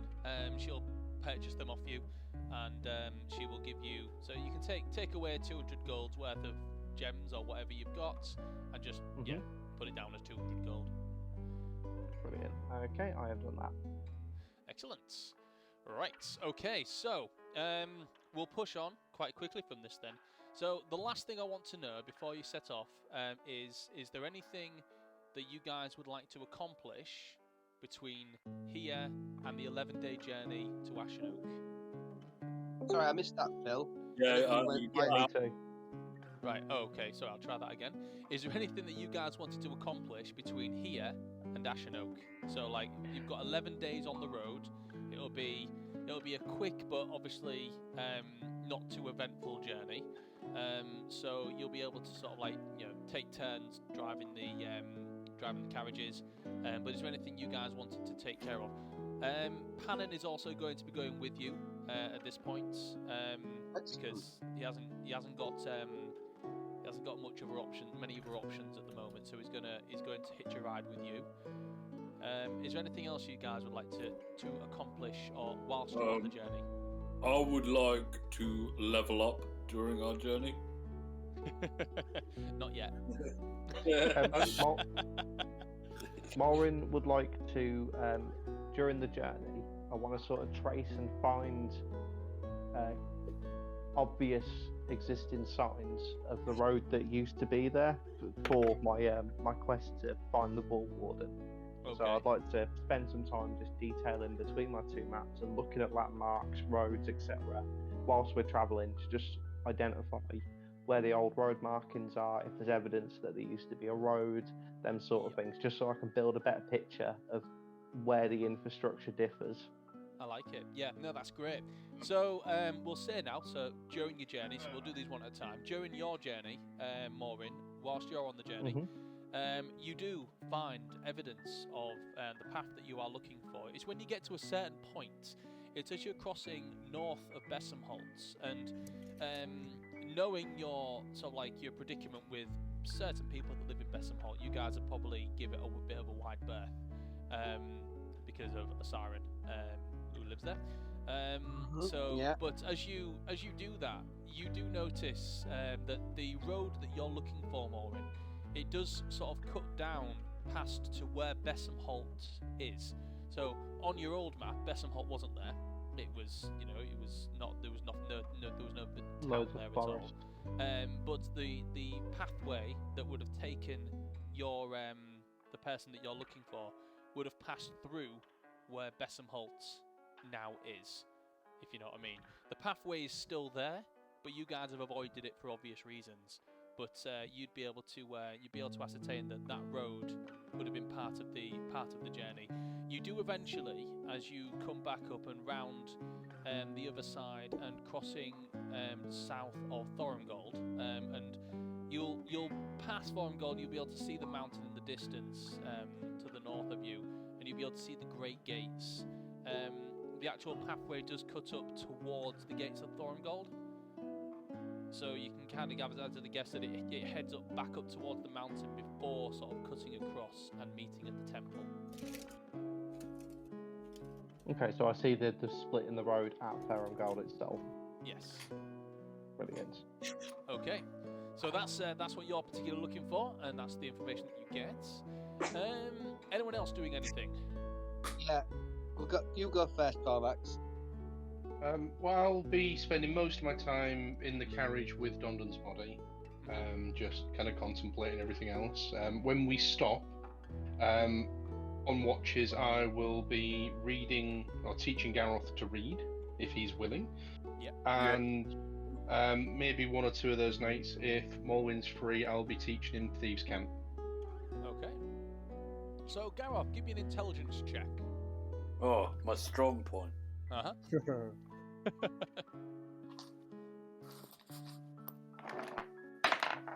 That's not bad. 16 on dice, Ooh. which is 13. 14. 14. It's not terrible. It's a bit of a hard Can swap. he have advantage because I'm helping him? No, I'm it's physically more walking him through. his retention. It's more him being able to retain the knowledge. So, with Korvac's teaching you, and everything else, you do manage to pick up some words. You're starting to, still when you listen to a child read a children's book, and it's like real broken, but you know they're getting through it. So like, the, k, a, at, on that kind of speed. So you're picking up sort of like words and letter sounds and things like that as you go through, and you're able to actually read through a book, albeit definitely slow. But you're actually getting there, and you actually be able to read it, and at the end of it, you've got some understanding of what you read. So you're actually starting to pick up some language. Okay. On your journey. So you are starting to learn how to read. You don't get any points in intelligence, but you are starting to learn how to read. With that, is there anything else? Oh, and Maureen, with that as well, can you make me an intelligence check as well? Somebody roll for me. I'm just making more of a drink.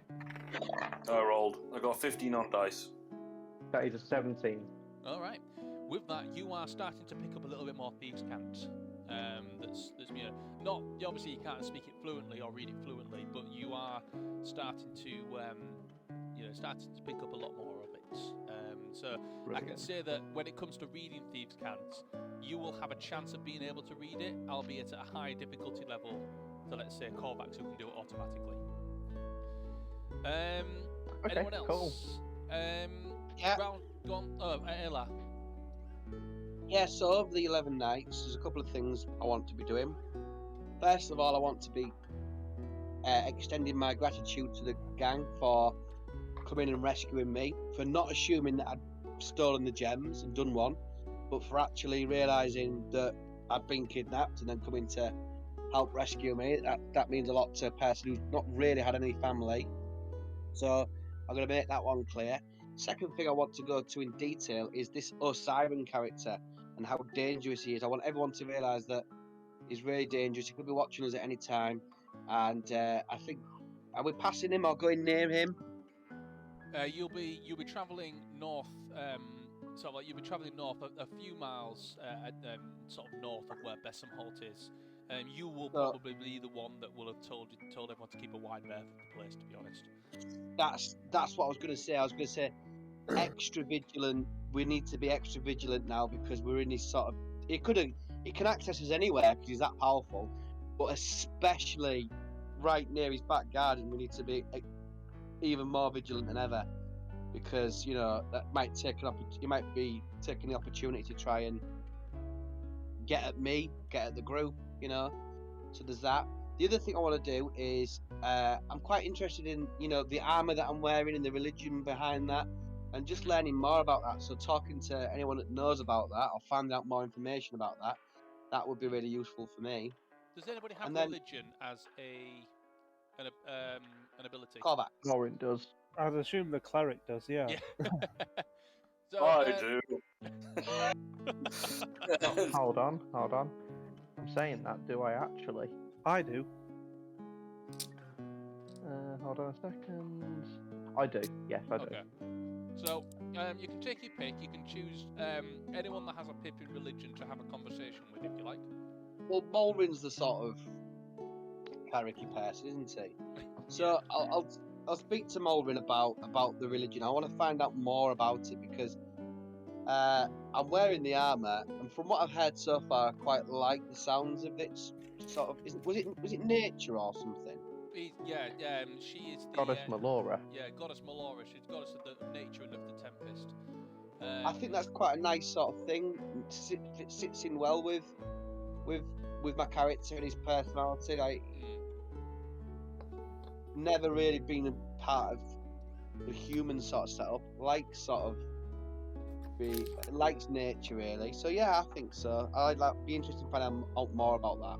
Okay. So that's that. Okay. So if you want to have a if you wanted to have a conversation with Maureen, is there any Maureen? I know that your D&D lore is quite up there. So if you wanted to have an explanation, if you wanted to explain anything that you know from your own D&D knowledge about Melora, or you can roll religion and I can feed you some information. I was going to ask if I could improvise a little bit, but I will Go for it. just bring up Melora and 5e.tools just to refresh my memory real quickly. All right. Obviously, if there's any differences between D&D lore and Accalia lore, I will let you know. Execute you. Okay, I think Phil trusts me this time. I always trust you. Nature and Tempest.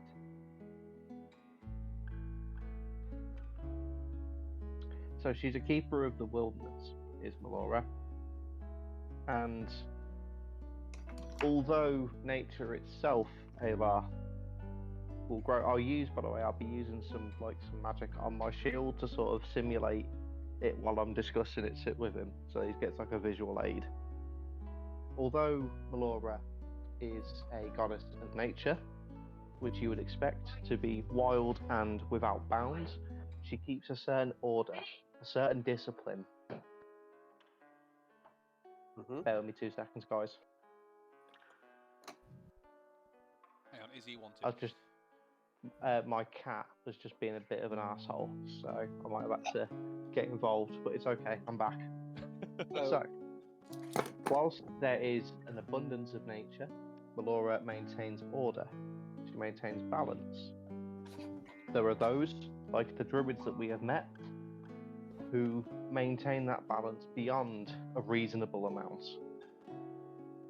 But there are worshippers of Melora that I have met before on my journey, who will peacefully farm, knowing that they can take so much from the land and give so much back. It is about the balance of nature and industry, and knowing that it bites back if you disrespect it. She will protect those who are faithful to her with the fury of all nature, but she is also very much a friendly and bountiful goddess should the time be necessary for it. I hope that was a good enough description. That was brilliant. Perfect. That was really good. Perfect. That was useful, thank you. Yeah, I really like the sound of this, and I think my character's is going to take more of this on board and go down that route. Excellent. As you do that, and you begin to sort of like read more and becoming more in tune with Melora as essentially who you are going to revere.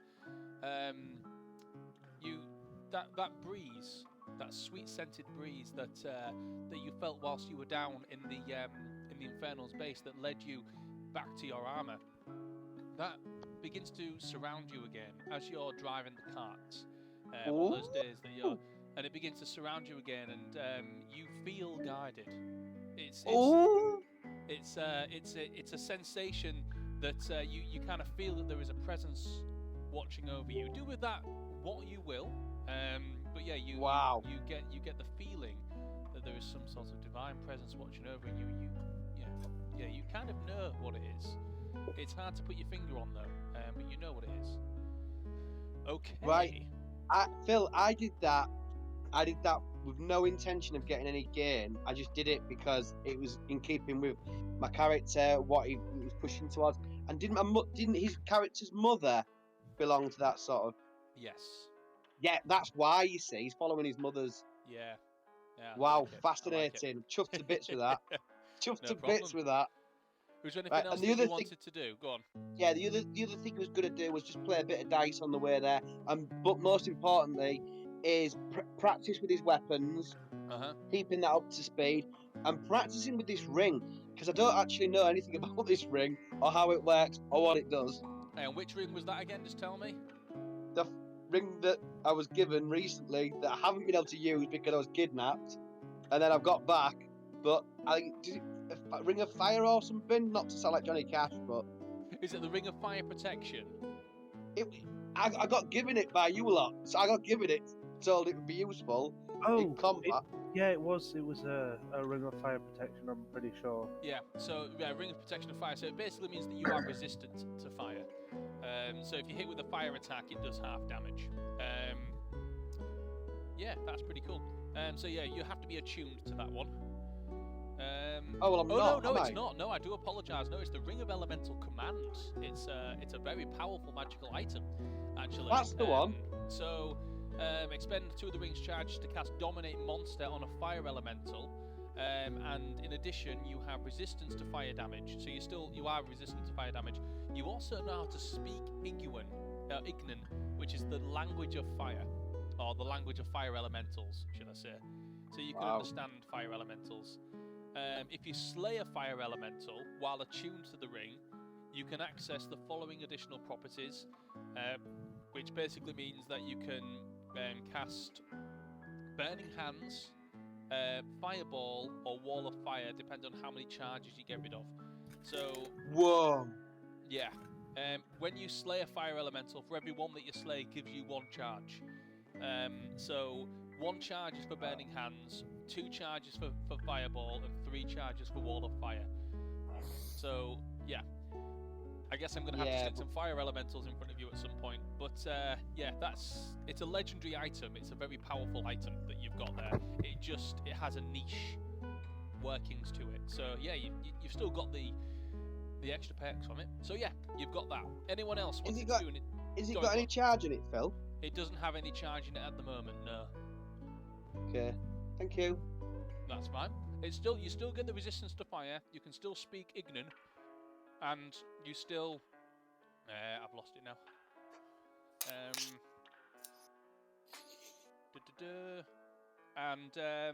Yeah, you can still. If you expend 2 charges, you can dominate a fire elemental, but you don't have the charge at the moment. But you still have the resistance to fire damage and speak Ignan. Which is cool. Is the only way of charging it by killing the fire elementals? There isn't actually any way you could go into a town and charge it at some sort of store or... No, not at all. You can only charge it by slaying a fire elemental. Right, okay. Okay. Right. Anyone else? Did anyone else want to do anything on the road?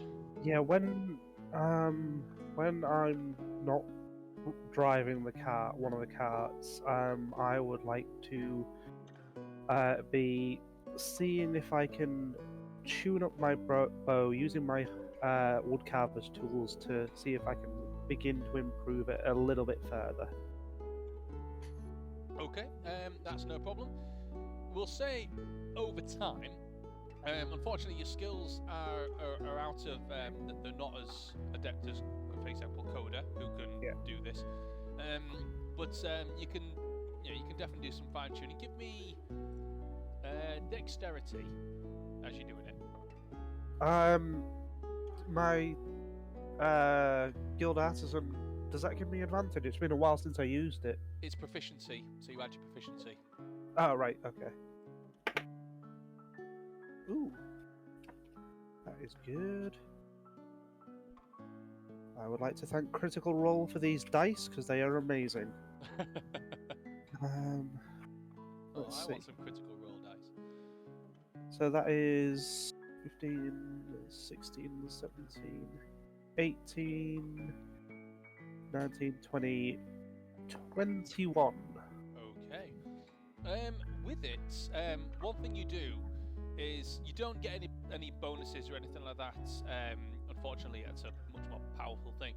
However, it does help you a lot on the roads, and you are vital to supplying the party with food and things like that, and hunting and things like that. And you do that adeptly, whilst when you stop for food and things. The way that you tune your bow and the way you go out hunting with it, you just come back with the kill every single time, which will provide the party with a much needed sustenance bonus, keeping you all going, and will mean that you'll get to your destination a little quicker. I'm trying to think what else I can do here.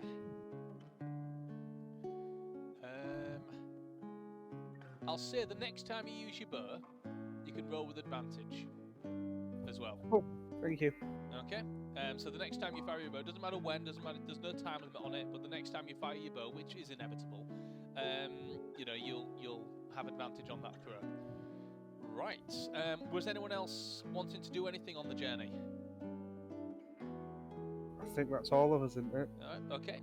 Pannon is probably going to sleep most of the journey. He's managed to. He found himself one of the shelter at one of the temples while he was in Thistenhorn, and they actually got him, with some better clothes. So he's wearing some better clothes now. He's kind of cleaned himself up a bit. He's still quite exhausted. He benefits greatly from the food that you supply for him, and he's starting to look a lot more. He's got more colour to him. So yeah, he's starting to look a little better. I think that's everything. So we'll say that after 11 days travel, or just over 10 days travel, you eventually, I'm going to do this. You guys can't see my screen anyway, but I've changed it on the stream. You eventually arrive in Ashenoke. It's sort of as you push towards Ashenoke, you actually have to go through the whitewood forests themselves. These great whitewood trees with just describe actually, Rob, since this is your home, Raljan, did you want to? I don't know if you wanted to put any of your fantastic creative flair on this. Okay, so as we travel through the Ashenoke forest, the trees begin to the regular trees begin to give way for the Ashenoke trees. The bark is so white, it's like colour doesn't exist in them. It's just like the colour's been drawn out, but they seem to have a faint glow about them that if you try and look at it deliberately, you can't see it, but when you're just taking in the forest as a whole, you're very aware that there's almost an aura to these trees. And the leaves, though they are green, have this same glow, this same ethereal feel to them. And it's not overpowering is a stranger thing. With how bright the wood is, you'd expect it to be overpowering. But it isn't. It doesn't hurt your eyes. You can tell these trees are unique, that they have magic within them.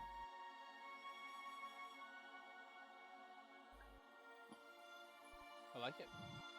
You push through the whitewood forests until you eventually come up to a main road, which leads a very familiar main road to you, Raljan. And as you approach this road now, you start to fill with a sense of joy, a sense of home, and without even thinking, you kind of get down, jump off, and you start to get into a bit of a sprint. Regardless of how tired you might be, as it's starting to get, it's early morning actually, as you approach. But no, you're home, and you want to get there, and you jump down and you start running towards the gates. You enter through into the town of Ashenoke, and the first thing that you notice is that it's got that same. The bakery's just starting to open, and it's got that sense of the freshly baked bread that's sort of coming through the windows, and entering your nose, and also the sound in the distance of the lumber yards just being fired up for the morning's work. it's a welcome sound, a welcome sight to you completely. You look ahead, and it's in the distance, and just on sort of like just in the distance, you can see the top of the hill crest where the Whitewood Manor is. Up on the hilltop. You guys will be able to see on the stream actually. It's but you can see later. I'll show you the map. It's up on the hill over in the distance. It's a small town. I'm not going to say it's a village because it's larger than a village, but Ashenok is itself, it's a small town. It's kind of got one arched road that kind of comes around with lots of shops and temples and homes where people live. There's farmland that surrounds it along the western side, and it's a pleasant place to be. It's not loud and bustling. You can hear the birds chirping in the atmosphere. The sun shines through. It's a bright sunny day. Although there's a bit of a chill because of the time of year. It's starting to warm up now as the spring season is beginning to come in. As the first thing you do as you come in, what would you like to do? Because they're not expecting to see you arriving at the gate. So, what would you like to do? Okay, so I wherever we've gone before, when we've arrived, I've always had my hood up. As soon as we hit the White Forest, the hood comes down. Okay. And I approach the gates ahead of the carts. And say, before I'm even close enough to see if I recognise the guards on duty or not, I just say, "Hello, I'm back." As you shout up, and to the guards, one of them that's there, his head pops over, and he's Raljin, is that you? It's Raljin. Raljin's home. You kind of see him. It's a sound of a voice and a face that you also familiar with, and you will be familiar with. This is Dosky. You're familiar with from my previous campaign. No. So Dosky, who's one of the town's guards, and romantically interested in your sister as well, that you'll previously remember from before you left home. He jumps down and slides down. Well, on the inside of this tower, he slides down the ladder and kind of comes through the front door and runs up to you and kind of greets you with a shaked hand. Like, where have you been? It's been ages. Adventuring. You know, I envy you, and you're going on your adventure in life. Wish I could do that. Nah, Dad'd never let me leave. Ah, well, I guess I've got a good station here at the on the guard station anyway, and I get to go out into the forest sometimes. You know, fight off those lizard men. But you know, it's great to have you back. Your family will be absolutely thrilled to see you. Do you know if Mother's in town? She is. She came in not 2 days ago. Yeah, she was. She just came back off one of those diplomatic missions that she goes on every now and then. But yeah, she came back. I think she heard that you were coming back, and she said that I say said, but she'd mentioned that that she had to be here to see you. I really hope I didn't give away this. Oh no, I might have given away a surprise. It's fine, Dos. Just when you see her, just don't say that I said anything. Just act surprised. Act surprised. Okay, well, could you open the gate for me and my friends? Of course. Of course. Of course. Head straight up. All right, yeah, no problem. 2 carts. You're gonna have to open both the gates. Sure. And he kind of runs over and kind of undoes the. He kind of goes back into the building. Comes around the other side, undoes the latch, and pushes open the gates. Like, tell your sister I said hi. Yeah. Yeah, okay. When he says that, I kind of give him one of those slightly patronising pats on the shoulder, just like, "Sure, buddy, sure," kind of thing. I mean, I'll see you later tonight. Anyway, we've got a date. Sorry, what? Oh yeah. You see, all it took was for me to pester and pester and pester over and over again, and she finally said yes. I mean, it's a walk in the woods, and we're just we're gonna go and just do the rounds. But she didn't say it wasn't a date. Now that's the thing. So, Dusky, yeah, just take it easy, yeah? absolutely, no problem. I'll see you later on. I'll see you later on. And he goes back to his station, and he heads back, and you guys can head on into Ashenoke with your carts. Where's the first stop you'd like to make, guys? I suppose the first thing we should do is that Camden, my dad, will have let the Temple of Ioun know that we're coming, so we should probably. I mean, if you want to, Korvax, drop off Dundon there. Yeah, it's been a long while in coming. Okay, and then we can go up. We'll go up to my house. It's it's up there. It's that one up there. I say it like the kind of way you'd say it's the third one from the left kind of thing. Like it's no big deal. It's that one up there. His house is the biggest one on the top of the biggest hill. Right sort of dead centre, so everything sort of comes together. The first thing you see as you walk through the gates, sort of like above the rest of the houses, is a hill, and on the hill there's a manor, and that's where that's where the Whitewoods live.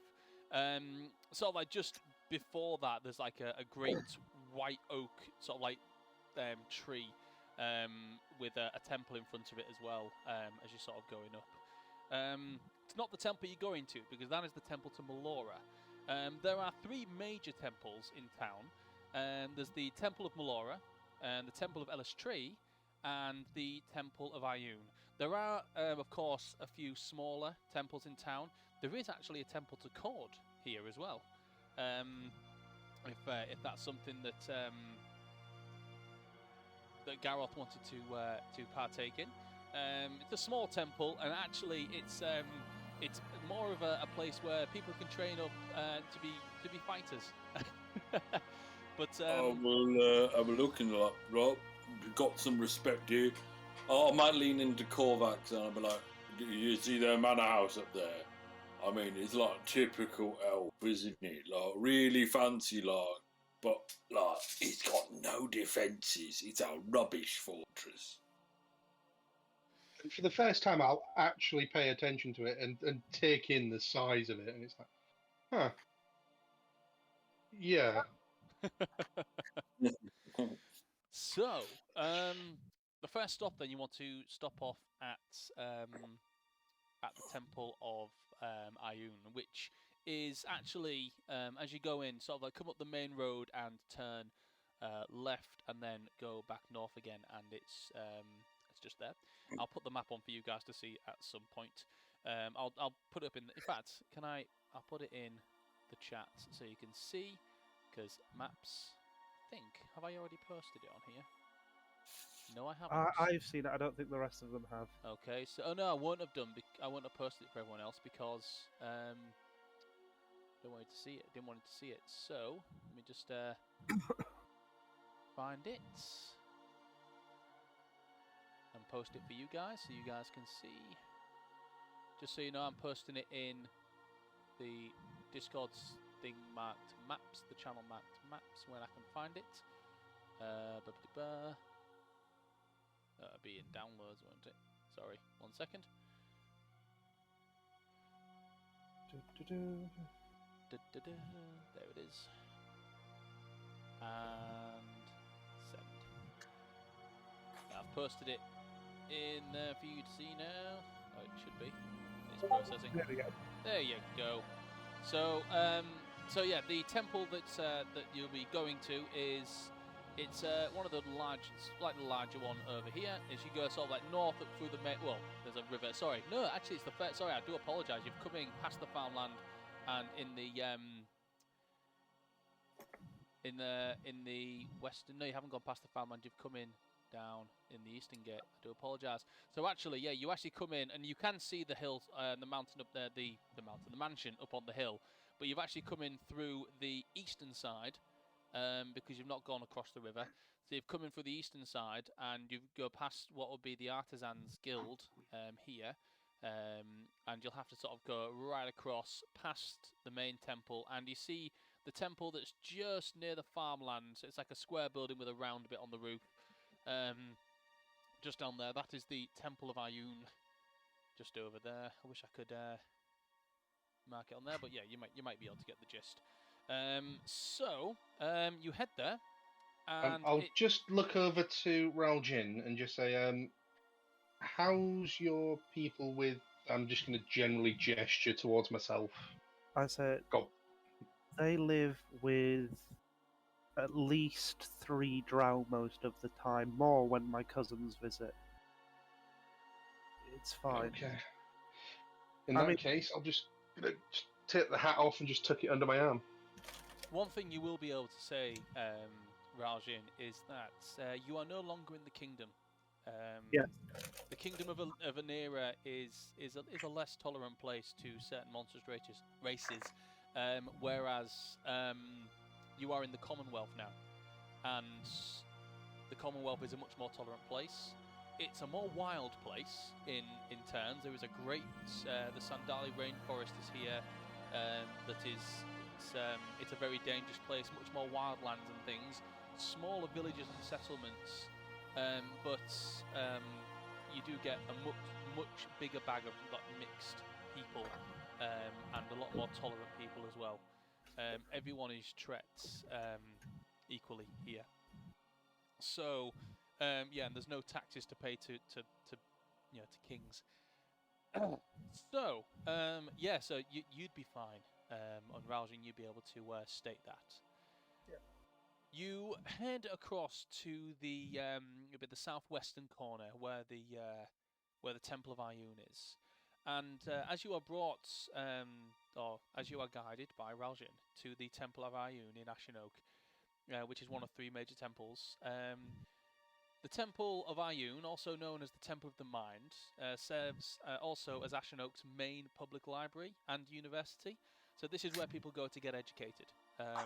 So Raljin, you may have spent a bit of time here, probably not much as you train more as a ranger and with your fighting skills, but any book smarts that you've got on religion and other things, you probably would have had to spend a bit of time here. As you sort of enter in through the main building, there are sort of winding stairs that take people from the lower library floor up to the classrooms, and where the professors who are held in high esteem in their fields teach eager young minds. And as you can sort of like go through, you can sort of see there's sort of like a rear glass door at the back, which leads into sort of an outdoor area of study and prayer. Maureen, your hand went up. Just a good thematic moment, Maureen will excuse himself and will disappear off into the library to have a look at the collections of books that are in there. Okay. I need to head off, guys, so I just thought that really? was time for there. Yeah, sorry guys, but I will head off and you'll find Maureen in the library if you wish for him. Okay. Right. We'll See see. ya. No problem. See Bye. you soon, Maureen. See you later, Take man. care, guys. See you soon. Okay, so as you enter, you are greeted at the entrance of the temple by a middle-aged human male wearing white and gold robes. His hands and arms are clinked with golden rings and bracelets, and he has a clean-shaven face with deep green eyes. Hail, travellers! My name is Tomeguard Auric Pennon. You must be the Slaughtergoths. I was told of your impending arrival. Let me be the first to start by offering my condolences. Dondon was one of the best out there. He will be dearly missed by his community. He will. I'm just going to bow deeply, and I'll make sure my pendant for the first time is on full display. He takes note of that. You can see him sort of, he sees it as you bow. Oh, hello. This is Dondon's son, Corvax. I was told Rajan, I had a meeting with your father about a week or so now ago. Told me that to make certain preparations for a funeral that would be had, and I expected you to be arriving much later on in the day, so things are still being prepared. So I do apologise if things aren't ready, but we should be ready this evening, if that's fine with you. Yeah, I mean, Korvax, is that okay? Do you want to do this today? Yeah, I'm just going to be choked up. It's a bit much considering, this is him finally saying goodbye. So he's Auric places his hand on your shoulder and says, "Your father was a devout man of Ioun, and he was a good man. And there are plenty of people that will be wanting to say their goodbyes, some of which have arrived in Ashenok already. They've all come prepared to say their final farewells. You will not be alone in your grievance." I'll just nod and I can't speak at the moment. Can we leave Dundon in your care, and then I can take Korvax and my friends home to prepare? I was going to say, if you'll allow, we will take Dondon's body to be cleansed and prepared for the funeral. Like I say, it's going to be held this evening, so we've got time to make sure that he is properly prepared. I'll reach into my back pocket, and it's something I grabbed off Dondon. It's his favourite beard oil, and I just hand that over. Make sure he gives it a good comb through. Always gets a bit Absolutely. matted. No problem. He'll be treated with high care and prepared properly for his sending. The two clerics that are also wearing similar white and gold robes walk around. So they were stood behind him the whole time. They step in front and they walk on over, and they head down the steps, because you're indoors at the minute. They head down the steps into the cart, and they will offload Dondon's body and take him down the side of the building, not to walk him through the actual, through the library, but take him down the side, and they'll take him in to be prepared for the funeral. I'm sorry to be rushing you with all of this, but if you will come back later on this evening, and we'll start the procession. Camden, obviously told me that you'd be here today, and I'm glad, and that's why things are moving as fast as they are.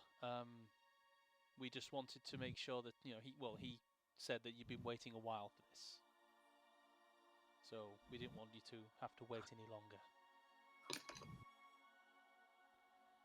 I'm just going to choke out my thanks. Come back this evening. As much as I can actually say. Come back this evening, and we'll have a final goodbye, where he'll be laid to rest. I'll offer my hand and just give as heartfelt a thanks as I ever have. As you're having this conversation, you sort of stood at the helm of these glass doors that lead out into the courtyard. What you can sort of see is a large courtyard which serves as sort of like an outdoor place of study and prayer. Some people are sitting and not like small stone benches and reading, and you can see some people praying. Around the edges of the courtyard, you can see what appear to be 7 pillars, all carved into the likeness of different figures, different races. As you sort of at a glance, you can see there appears to be like a human female, a halfling, a kenku, a dragonborn, elf or half elf, you can't quite tell at the distance that you're at the moment, but they appear to be quite decorative, quite tall. You're talking about 10 foot tall, that kind of sorry, I'd say 10 foot, 15 foot tall, that kind of sort of decorate the outer rim of this outdoor area. This is the place where the funeral will be taking place. It will be obviously this evening, so the studies will be closed, and it will be only for close family and friends of the deceased. So, come back this evening, and we'll see you then. And with that, he turns, his arms still sort of clinking with the gold bracelets and rings that he wears, and he sort of like goes off, and there's like a staircase that he sort of heads up towards a room at the top of it. Right, guys, you've got a bit of time. You've got well, it's the morning, so you've got a few hours to kill in Ashenoak. Is there anything specific you would like to do? I go to Raojin. I go, we got some time to like kill before the funeral. What do you do here? Well, first off, I was thinking we should go up to my house and maybe let my family know we're here. Then, if you'd like, I can take you to show you where the Temple of Cord is, because we do have a small Temple of Cord here. Yeah, I saw that. Like, you didn't tell me about that. Like, I mean, is it like elves here? Because, like, you know, I wasn't expecting you lot to like Cord. It's actually, sorry, out of character. I'm just saying this. You probably would have noticed that it's mainly humans. Yes. There are dwarves and elves and various races, but it is primarily a human settlement. You don't, aside from me, because you haven't met my family yet, you haven't noticed any other drow. Oh, okay. Yeah. Elves? Regular elves, like forest elves, high elves. There's a few of those, yeah. Okay. No, so it's mainly humans. But let's go get Korvac settled in and get ready for tonight. All right, sounds good. You all right with that, Kovacs? He's all right with it. I'm just gonna nod, and I'll just fall in step next to Garroth. Okay, so I'm assuming you're going to go home then, Raljin. Yep. Yeah. So you head back through the town, and you head on up towards the big main hill. One notable feature that you do pass as you go past is the Temple of Melora, which stands quite tall in front of the original whitewood tree. I can't remember the name we gave it now. What did we call it, Rob? I can't remember. It But had a as name. we pass it, I say, she's the oldest tree in Ashenoak. Her roots are said to go so deep that they touch the Feywild. Oh, cool. You walk past this. It's a very large tree in comparison to the rest of the whitewood trees that you see around, and it's very, very old. It's leafless as well. It's the way that it sort of stands. It's so old. It has stopped producing leaves at this point, but it still stands very much living, very much breathing. You head past this and through a large guarded gate, and it is quite well defended, this bit, as this is the noble's house. And you head up a steep pathway which leads up towards the great manor of, or the Whitewood Manor. Is that what you'd call it, Raljin? The Whitewood Manor?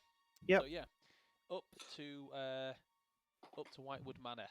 I'm just going to tell you, Raojin, right? The while your big thing there looks nice, it is not a well defended fortress.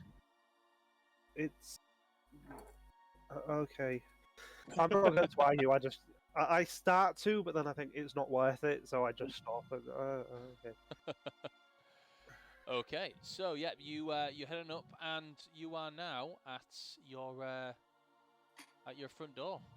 I just, because it's my house, I don't knock or anything. I just walk in and I shout, "I'm home!" you shout, "I'm home!" And the only person that's actually meets you actually in the foyer, because it's quite early in the morning. It's about like I said, about 6-7 o'clock in the morning. The only person that's actually awake is one of the maids, who's just in there, sort of like doing a bit of dusting and cleaning things up today. And she says, "Oh, hello there, Ralshin. How are you doing? Shh, everyone will still be asleep, dear." I'm good. I mean, they're not going to be asleep anymore, are they? Mother, I mean, Mother must have got in quite early, late if she's not up yet. Well, she's only been back a few days, dear. So it's her and your father, they've just been just spending. Okay. Yeah. Okay, I get it. What they've been doing? As you stop her, you see a familiar figure coming down the stairs. The figure of your mother come sort of like walking down the stairs. Allow She me. sees you. Sorry? Allow me. I'm just going to drop something into the notable NPCs. Okay. Come on, there we go. If it works.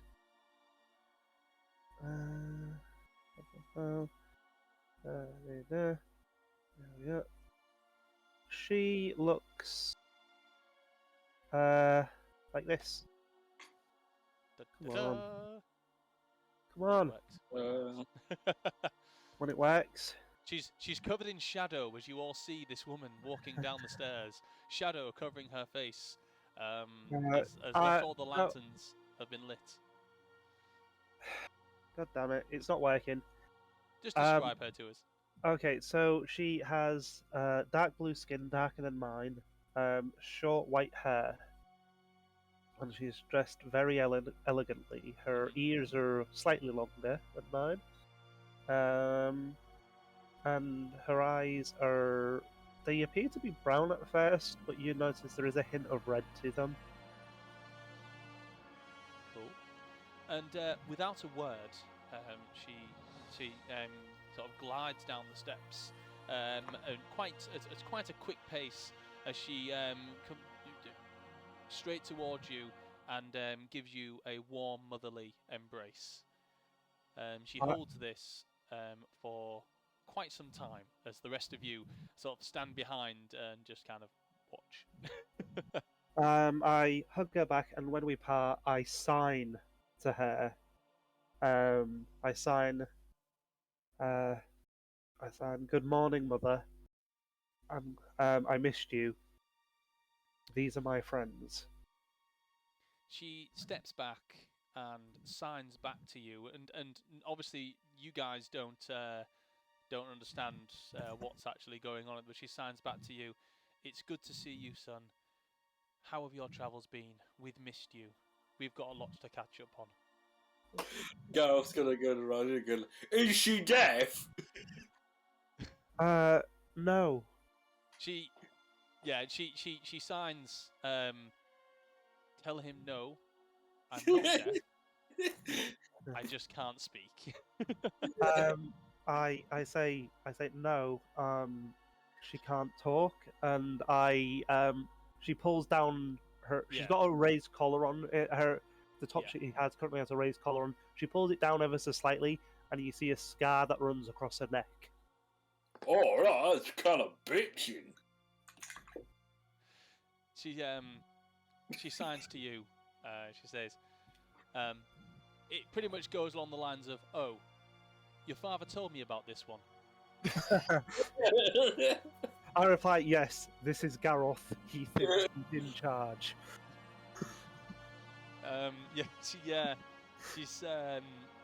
She signs to you. Gareth, obviously you don't understand any of this. It's signs to you. Yes, it's good to let the strong ones believe they're in charge. Keeps them in line. I switch back to common just for the sake of everyone else. I only use sign language to prove that I could, that I've been keeping up and practicing with, essentially.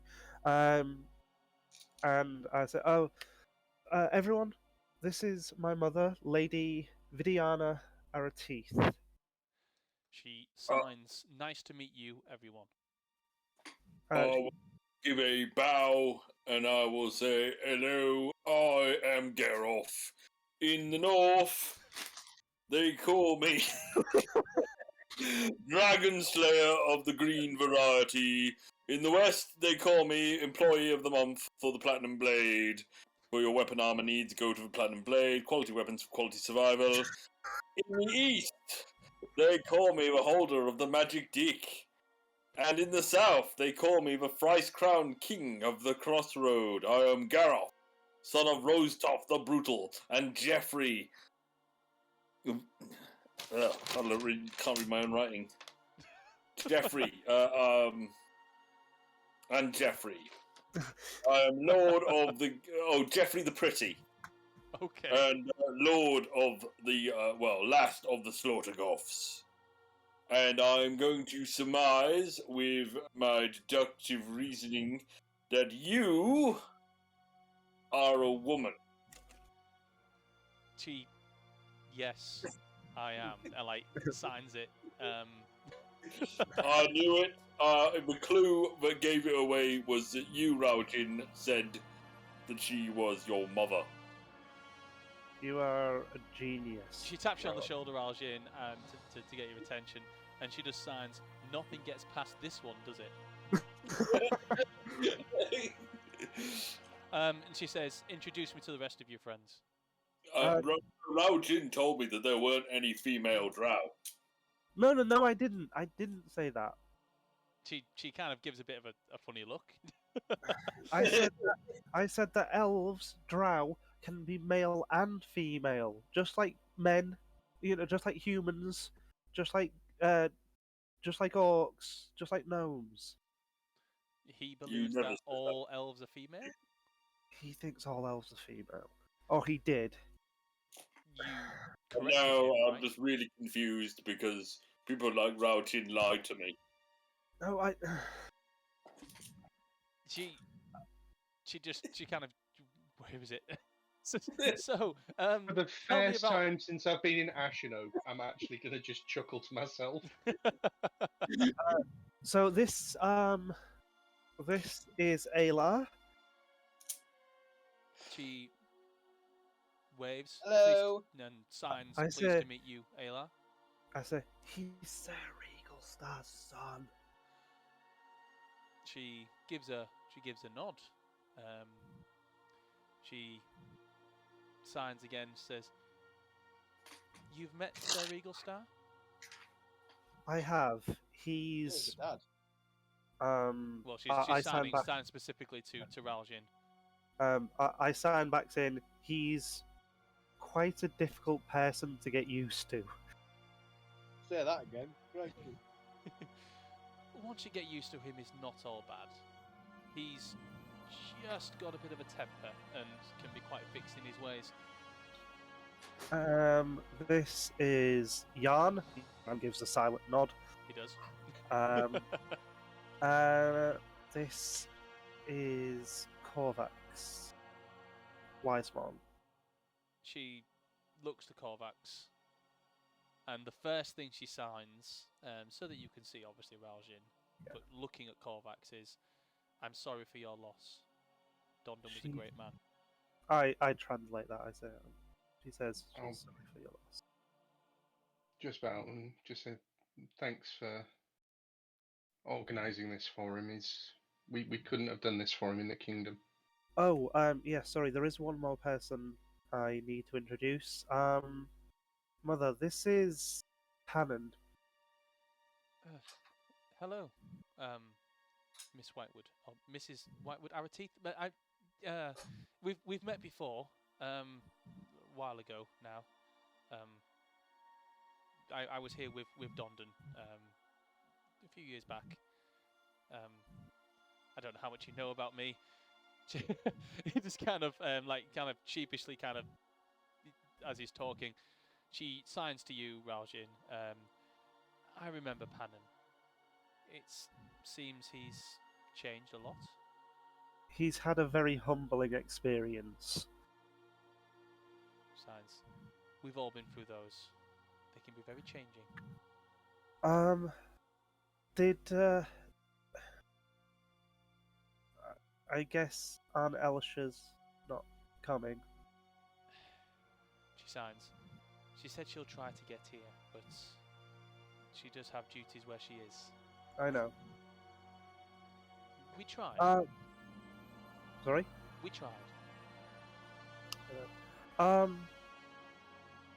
If it's okay, could someone show my friends to the guest rooms? I think Korvax needs a moment. As you're saying that, give me a perception check. It's going to be like that, is it? Oh no! No. What's that? Hang on. Perception. That is a grand total of 7. What's your AC? 16. 16. Yeah, she hits. You suddenly feel a piercing in your backside as what appears to be some sort of pebble has just whacked you on your left arse cheek, and it bruised and it hurt like a motherfucker. I'll drop into a crouch, draw my crossbow and dagger. You see behind you a strangely familiar looking half drow woman or female that looks basically like the female version of Raljin. She's kind of down in a crouched position herself. She's got her second stone loaded in her crossbow, and she's like, "Got ya." You can tell your friend to put his daggers away. Nice Thanks to for not see giving. you. Thanks for not giving me up, Mum. Yeah. And she puts the stone in her pocket. Your mum kind of taps you on the shoulder and then signs, "Sorry." Yeah, nice to see you too, Annie. So it looks exactly like you. This one is a boy. No, No. this is my twin sister, Relan. Relan Whitewood, pleased to meet you. Pleased to meet you. Why did you just smack Raljin with a rock? Is that normal? Just wanted to see if he would see it coming. He didn't. 1-0 to me. It's on. She looks at you dead in the... I'll get you back before we leave. All right, I'd like to see you try. Clock Raljin in the face. You what, sorry? I punch Raljin in the face. Give me an attack roll. I get a surprise. Yes, you do.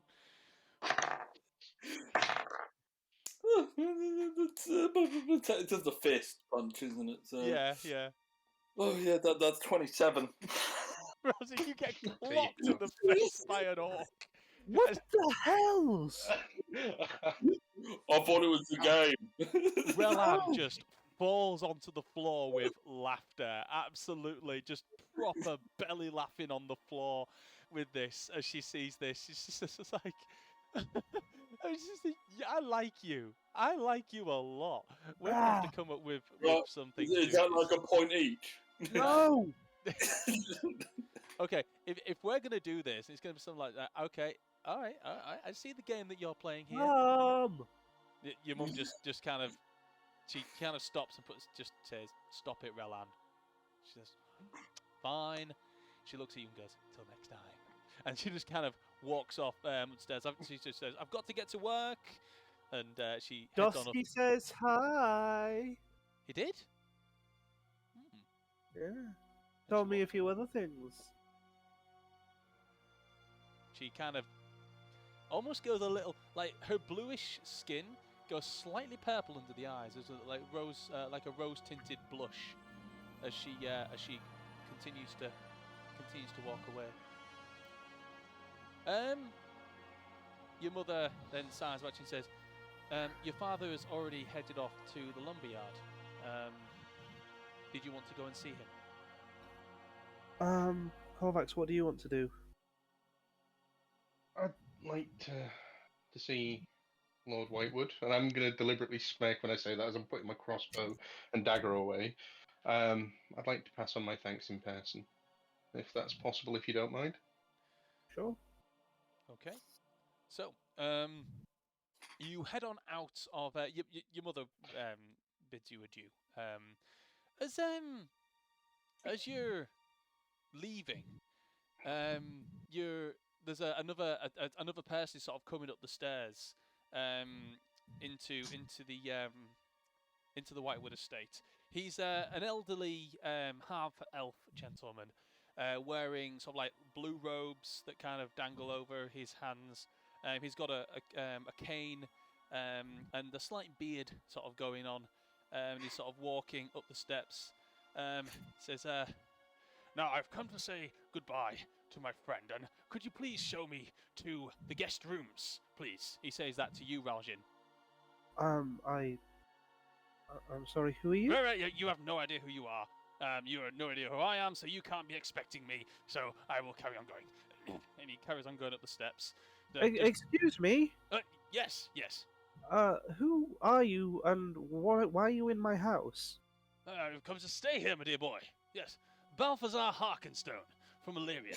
I heard that this is where the funeral progression was going to be for my dear friend Dondon, and I was told that there will be lodgings here at the Whitewood estate.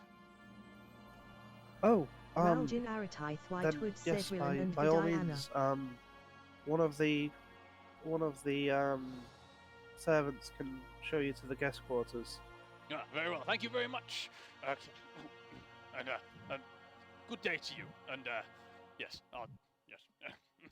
And he kind of carries on going and heading on up the stairs into your front door, where the maid sort of like and then you hear him say, "Hello, my dear. I'm Balthazar Harkenstone from Illyria. I was told that there would be lodgings here for me." I don't know what, but I like him. I feel like I've met him before. Yes. So he disappears on up there. You guys head on to the lumberyard, where Camden. While we're going, Phil, I Yes. want to keep an eye out for maybe somewhere where I would want to get pissed and possibly go alone later on. I want to see if there's any Thieves Guild markings on any of the establishments as I'm walking through. Okay. We're in the house. No, you've Well, left the house now. You're heading onto the lumberyard, so you're going across. Okay. Ashenoke again. So, oh, that's not that. So yeah, give me. I mean, you can give me a perception check if you like. 21. 21. Okay. You don't see any signs of thieves' cants or evidence of a thieves' guild operating within Ashenoke at all. Good to know. Nothing like that's remotely infernal-like or anything along those lines. No, nothing like that at all. Okay. Not here. That's really odd. Right. Okay. Right. So you're heading over to the lumberyard, where Camden is. He's actually in the middle of sort of walking through the main entrance, and there's quite a lot going on here. It's a busy start to the day. A lot of the whitewood lumber that has been harvested recently is starting to be treated, playing down into sort of like planks and poles and things like that, going to be used for different weaponry or furniture and building materials and things that it tends to generally get used for. Your dad is actually he's currently working. He's doing some planing work. He's currently topless, with just sort of like his dungarees sort of like dangling down the side, and he's sort of planing a piece of wood. As you're coming in, he looks up and sees you and goes, and kind of stops, places the planer down, and walks on over. He kind of takes his shirt from the side and puts that on, places his sort of like dungaree straps over the top, and comes in and shakes your hand, but then brings you in for a hug. Says, "I'm glad that you made it." Hi, Dad. And all of you, how are we all? Did we have a safe journey? Yeah, pretty uneventful, really. Oh, Yeah, good. blissfully so. Good. The The roads. thank you coming for out of doing the this. Hey, it's no problem. Like I say, Dondon was a good man, and well, he saved my life. So I'm not going to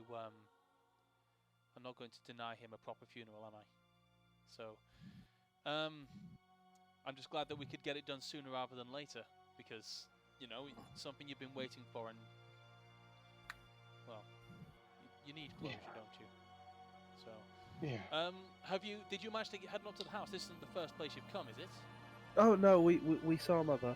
Oh, good. And I kind of rubbed my face, and we saw Relana as well. The face?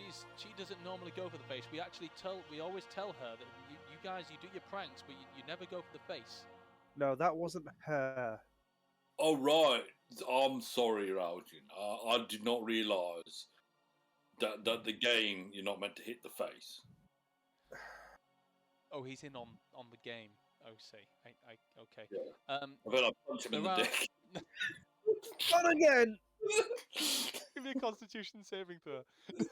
Why me? Okay, Constitution, that's a straight 10.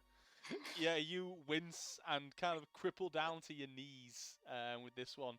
And you see Camden kind of winces as well and goes, Garroth. Yeah. I would like grandkids one day. Please don't do that again.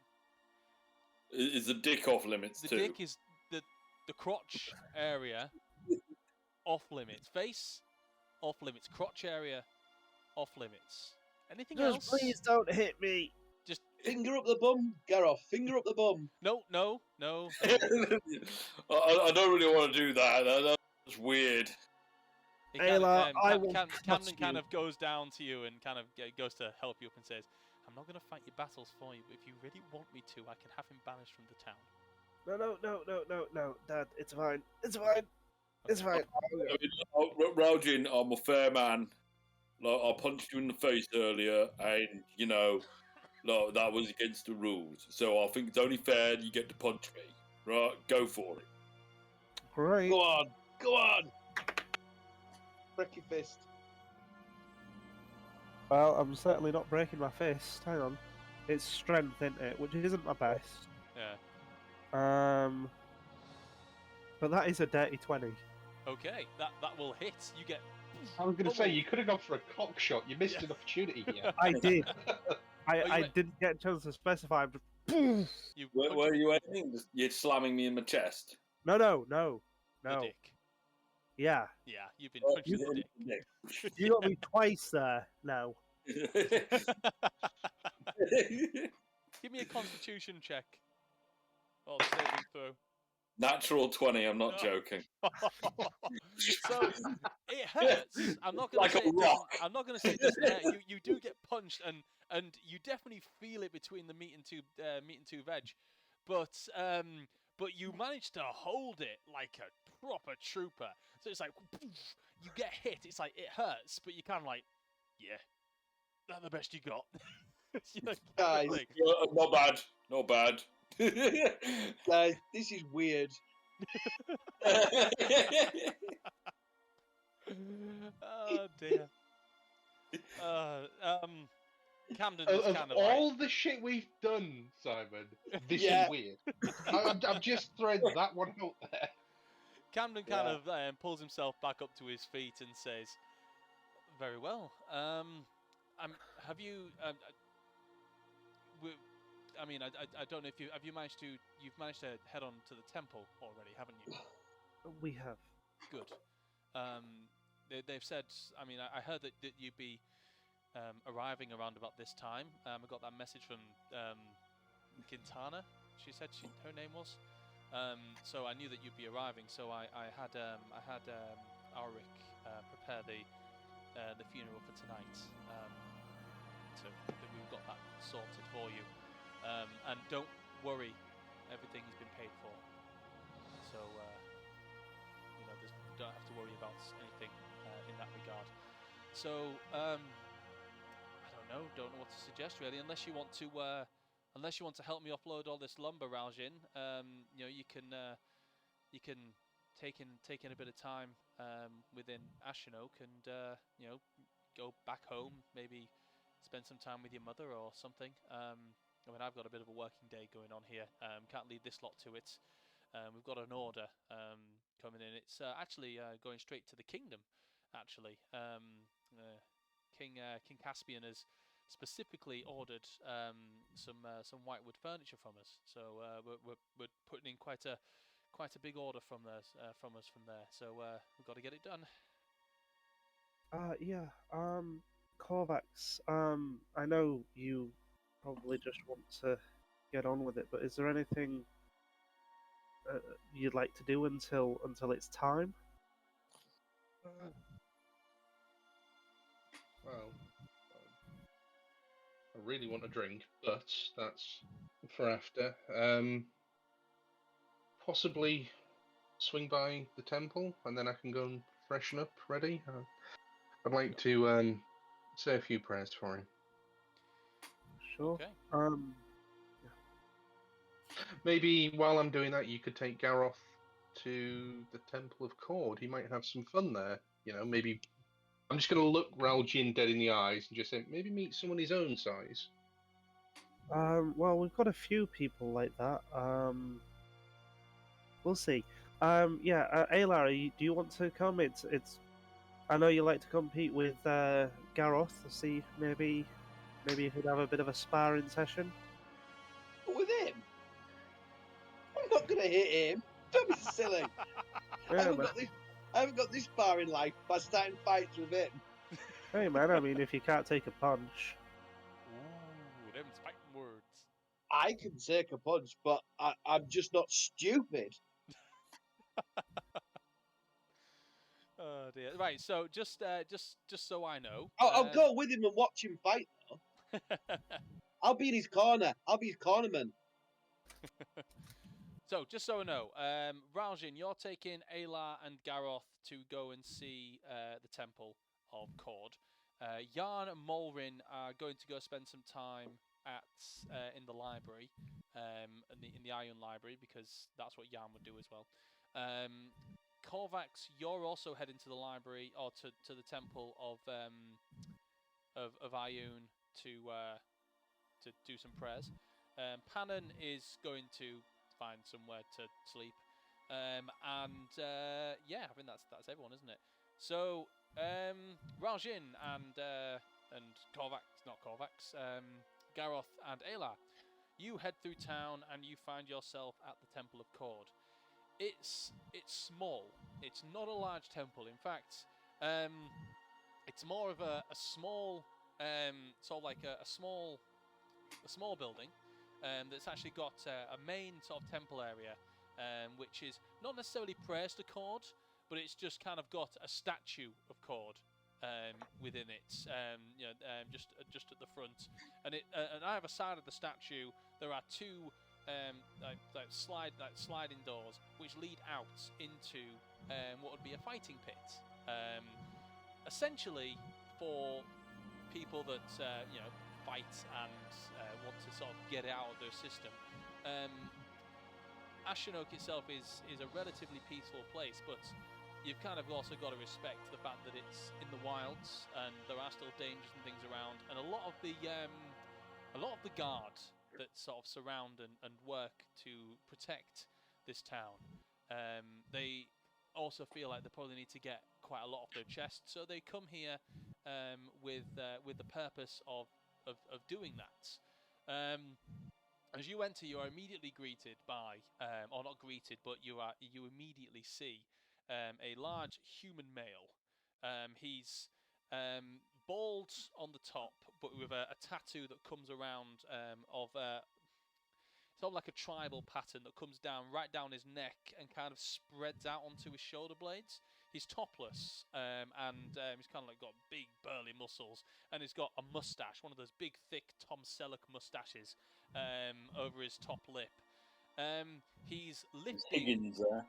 You're sorry? There's Higgins there. Is Higgins no there? food for you, Higgins. None for you, Higgins. He's actually lifting sacks of flour as if he's sort of like weightlifting. And you can sort of see that he's got down next to him, he's got his, what would be like armour and swords and things, just down on the ground as if he's just doffed them recently. He's just sort of like giving himself a bit of a workout. Just thingy. 1 second. You actually know this this guy, Raljin, as you know most people here in town. This is Paolo, Paolo Sampa. He's not the lead commander of the guard. Likes to think he is. He's always trying to put his 2 cents in on how things should be done, and how there's always dangers out there in the wilderness, and we should fortify the place more. But he kind of takes his job a little too seriously.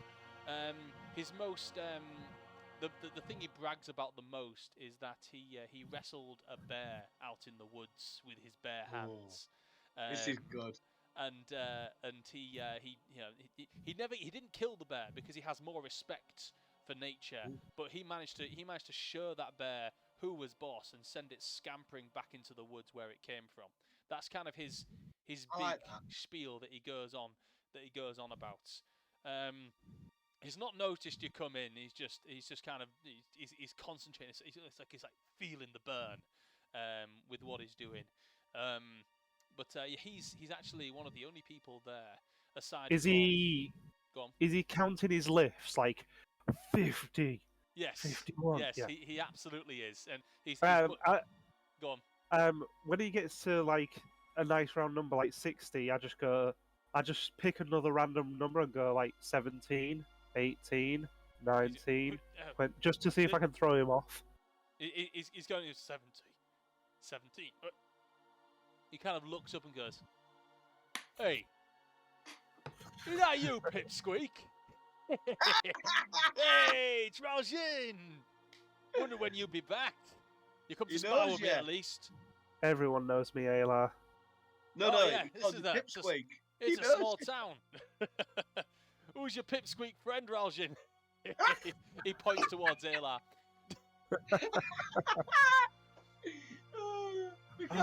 You guys forming some sort of club? Yeah, the Pipsqueak Club. What do you think? I just ignore that comment and just kind of point to Gareth and go, "What do you think of him?" Oh, that's no Pipsqueak. Nah. That guy's got some brawn behind him. Right, You come Phil, to fight? I'm just going to momentarily talk to Raljin. Raljin, how handy is this fella? He's pretty tough. He's one of the strongest guards in the town, and I likes to think he runs the place. But is he tougher as Gareth? Is he as tough as Gareth? Well, that's what we're here to find out, isn't it? No, but you know him. Is he like? Is he? Well, I'll be able to tell, Phil. If he's the same size.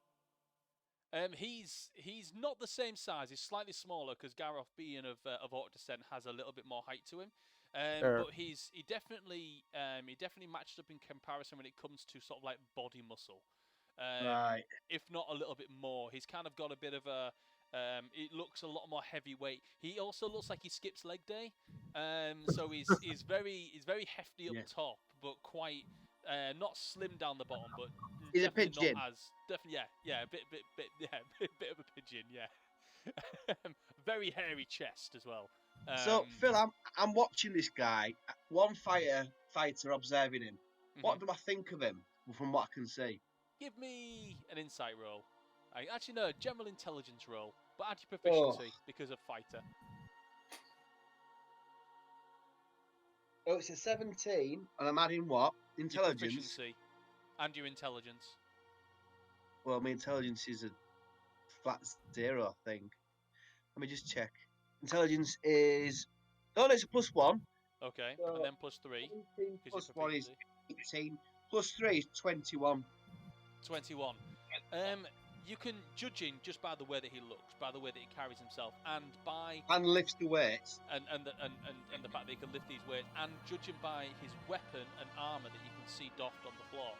You can tell that this guy is very likely to be a very proficient fighter, one that's probably got a lot of skill behind him, and what's more is not just with a weapon. You can tell that he's probably put quite a lot of time in practicing fist fighting as well.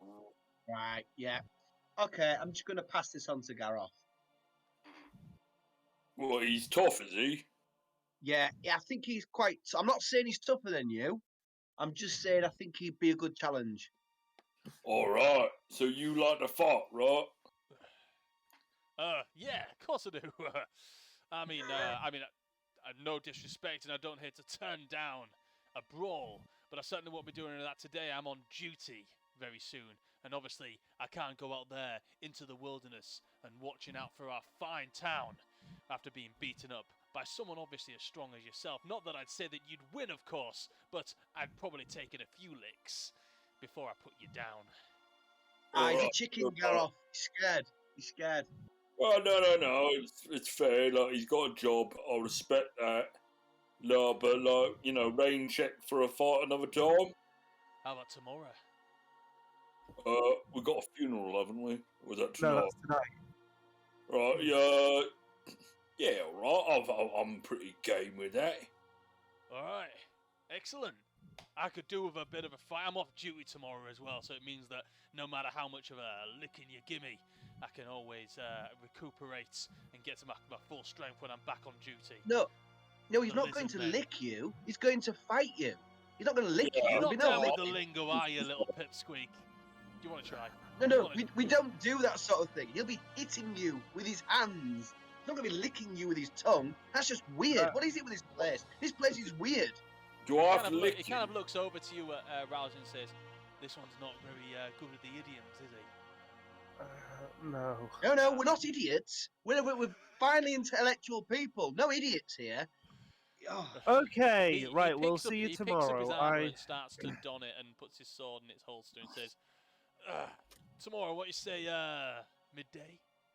Yeah, so just a question, just out of curiosity, we just try and gauge your fighting level. How many dragons have you killed? Oh, not this again. Can't say I've ever slain a dragon, friend. All right, well, Took down I'm a up to bear 2. once with me bare hands, though. Oh, what? Is that it? I mean, is that not enough? Well, I'm just gonna say, I bears had are a bear as a kid. Bears are pretty big, Gareth. Bears are pretty dangerous. Well, yeah, but like when I was a little toy, like I was like maybe 2 years old, my mum got me a bear, and I used to wrestle. No. I don't That was a want to. teddy bear. Yeah, I don't want to That's a know teddy- about you wrestling with your teddy bears in bed, mate. You know, you want to come and fight me, you're going to be wrestling with the big bear. Yeah. Well, He kind of no. brings out his chest Again, hair this and- sounds strange. It sounds strange. This. Sounds Well, what weird. is a teddy bear? A teddy bear, you know, cuddle up at night, keep you warm and safe. Boo boo. Well, I mean, I had Kozak. That was the name of the bear I grew up with. All right.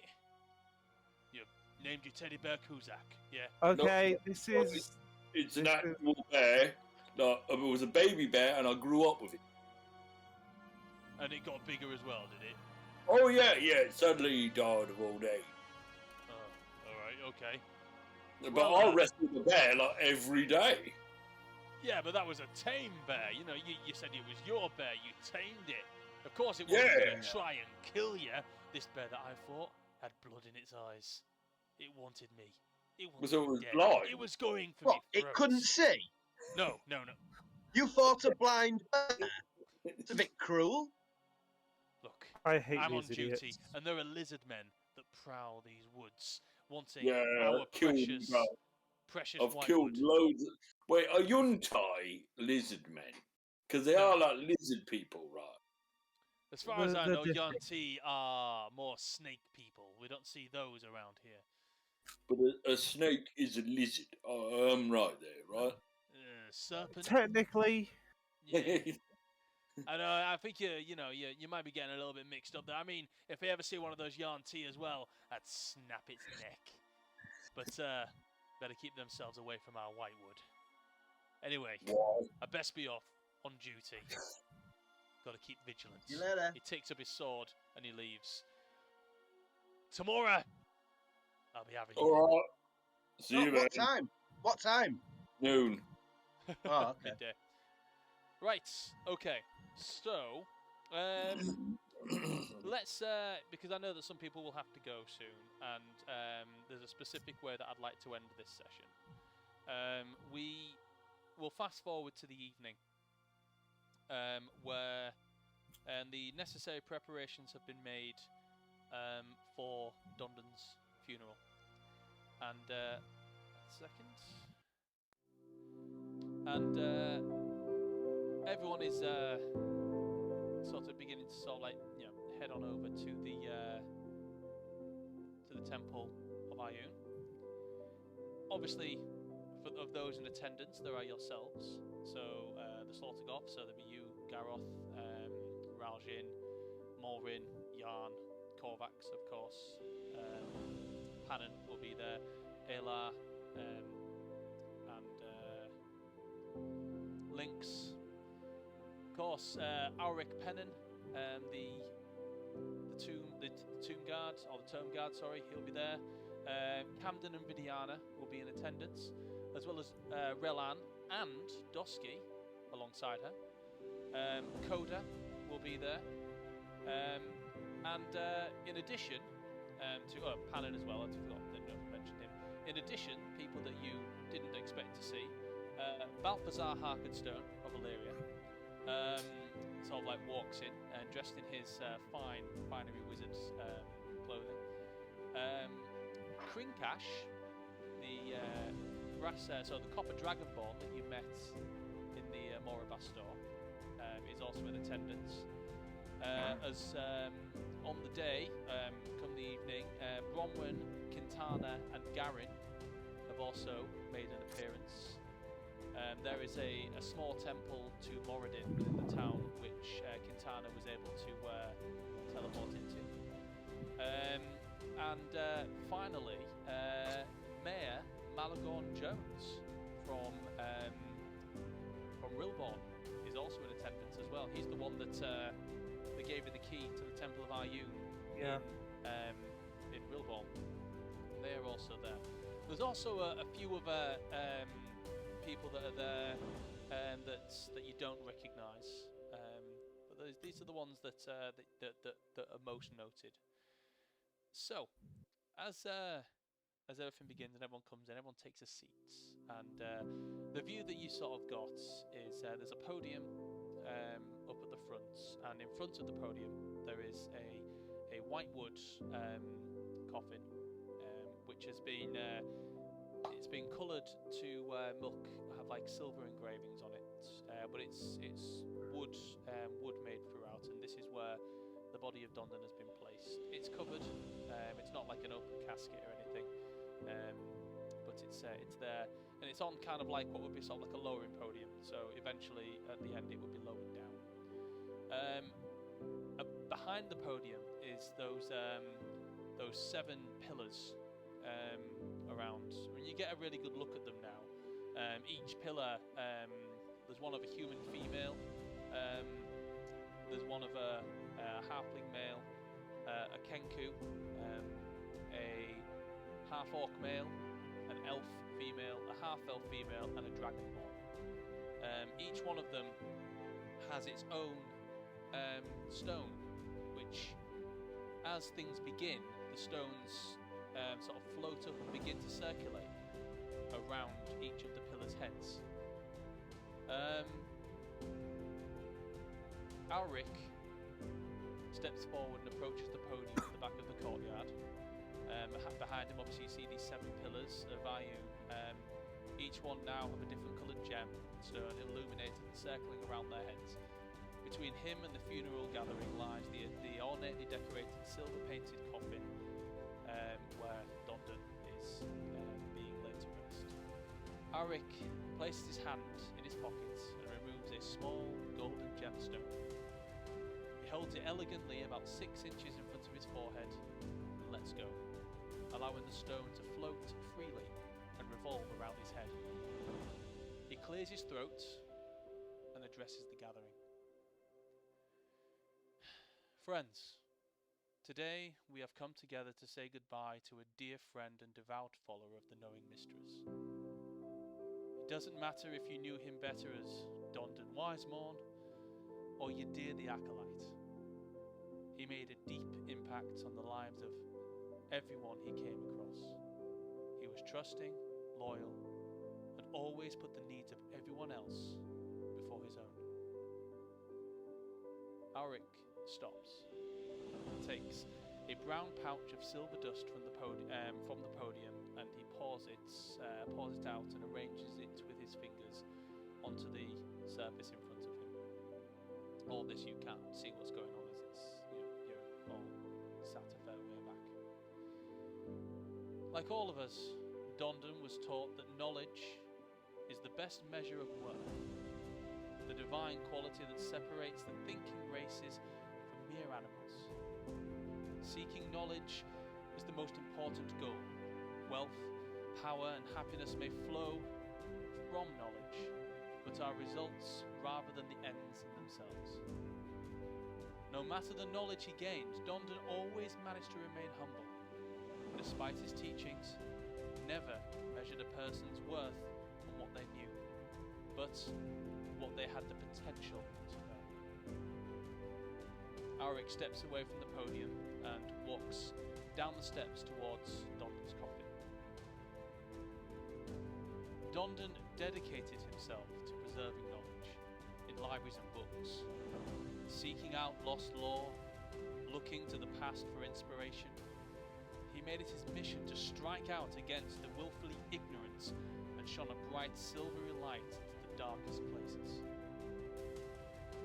Auric then leans forward and places his hands on Dondon's coffin. He sought out those who wanted to hoard knowledge to themselves and ensured they saw the light or were brought to its judging eyes.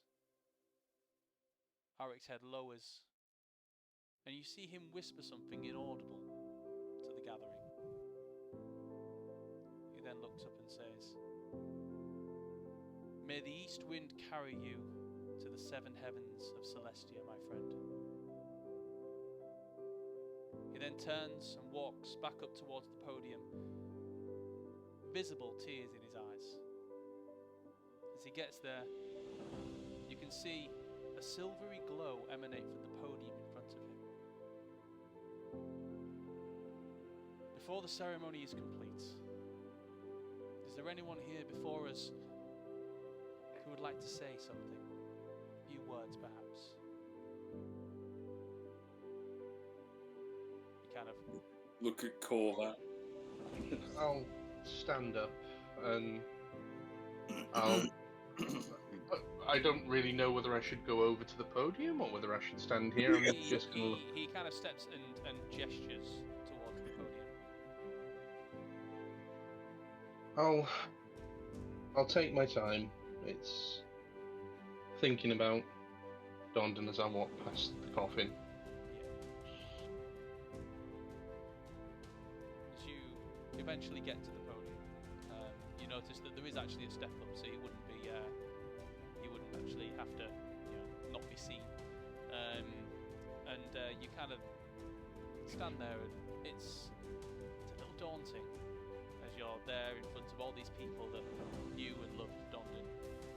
Familiar faces, some not so familiar, all teary. You actually, as you look out, you notice that Dosky is really teary, even though you're pretty sure he never knew Dondon. You notice that the old wizard that called himself Balthazar, he appears to be. He has a stern face, but you can see he looks like he's reminiscing over something. On the podium in front of you, you can see what Auric had actually spread out on the table or on the podium in front of you was actually silver dust, and he's arranged it into the form of two dragons' wings, and it's emanating a shimmery glow that kind of hits your face. Oh, take a deep breath and just look out to the crowd. Thank you all for coming.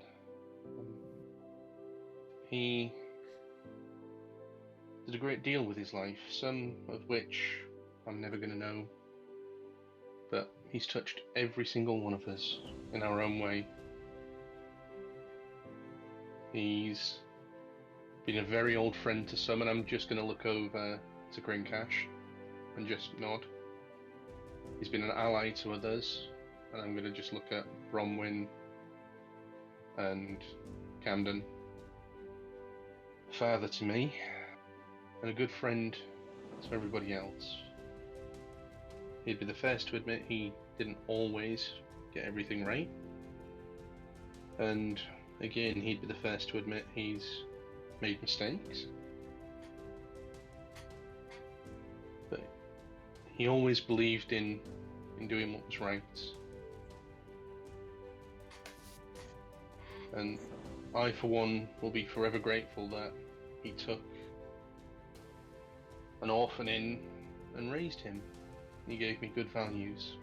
I'm going to look up at the priest and just say, he taught me to love the knowing mistress and taught me the value of knowledge.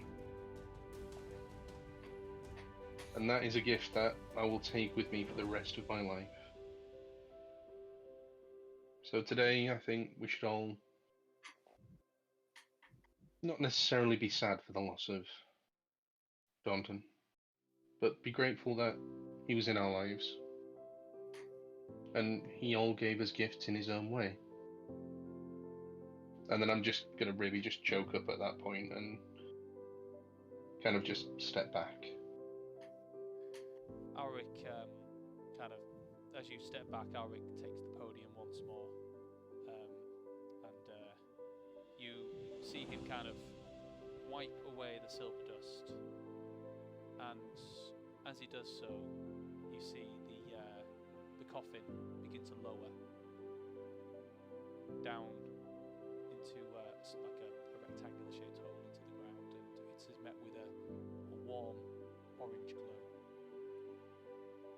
The Ioun stone that's around your neck begins to glow, a deep purple glow. It begins to rise up into the air. You instinctually want to catch it as you feel like it's getting away from you, but something is telling you to leave it. Let it go. It burns through the leather that it's wrapped in and begins to rise up.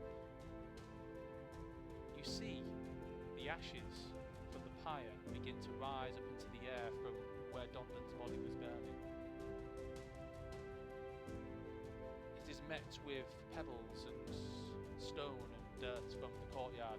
They begin to swirl and catch together and form great clumps of rock.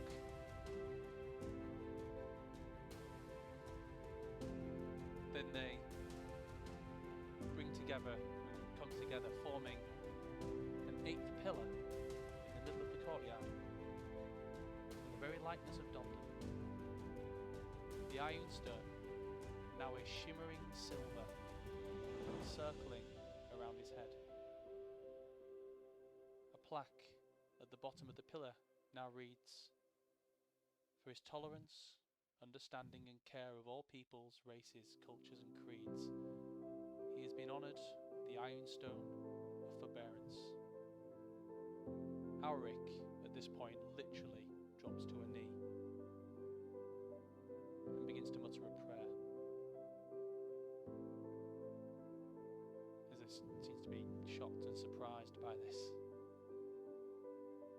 The crowds and everyone else seems to just look upon this with absolute awe as the silver shimmering stone that circles this pillar's head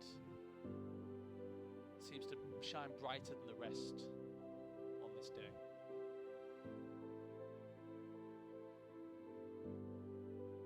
Alric then stands up to his feet and says to you, specifically Corvax, he has been recognised as one of the pillars of Ioun.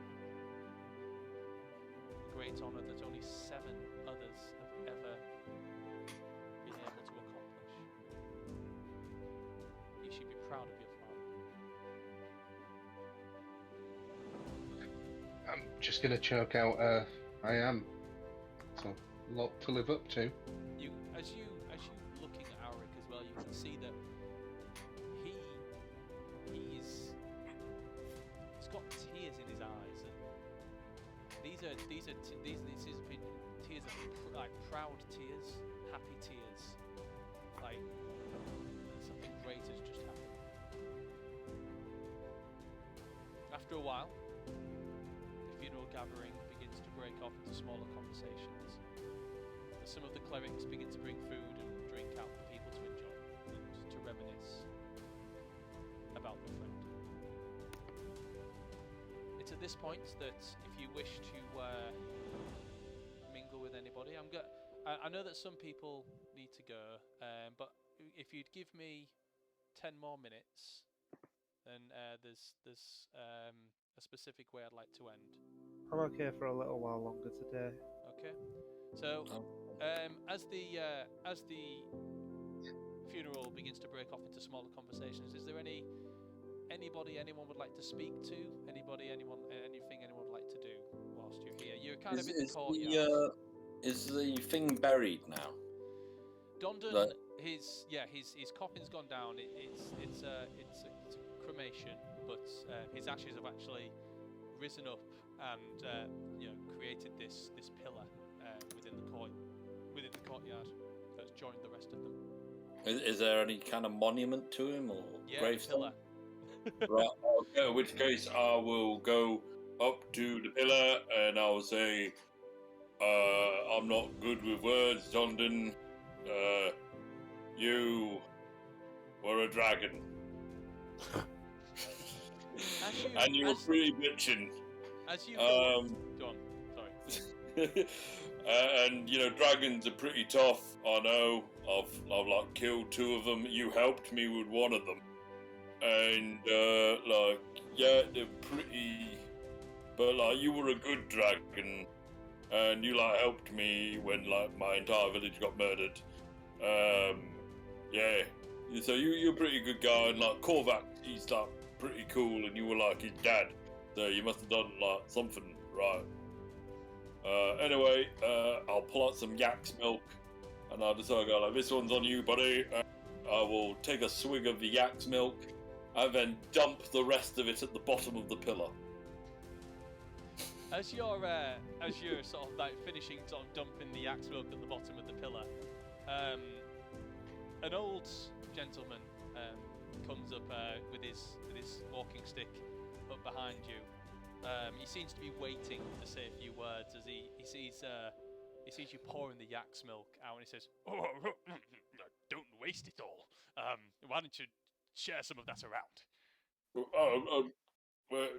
I'm sorry, I don't believe we've met properly. Balthazar Harkenstone from Illyria.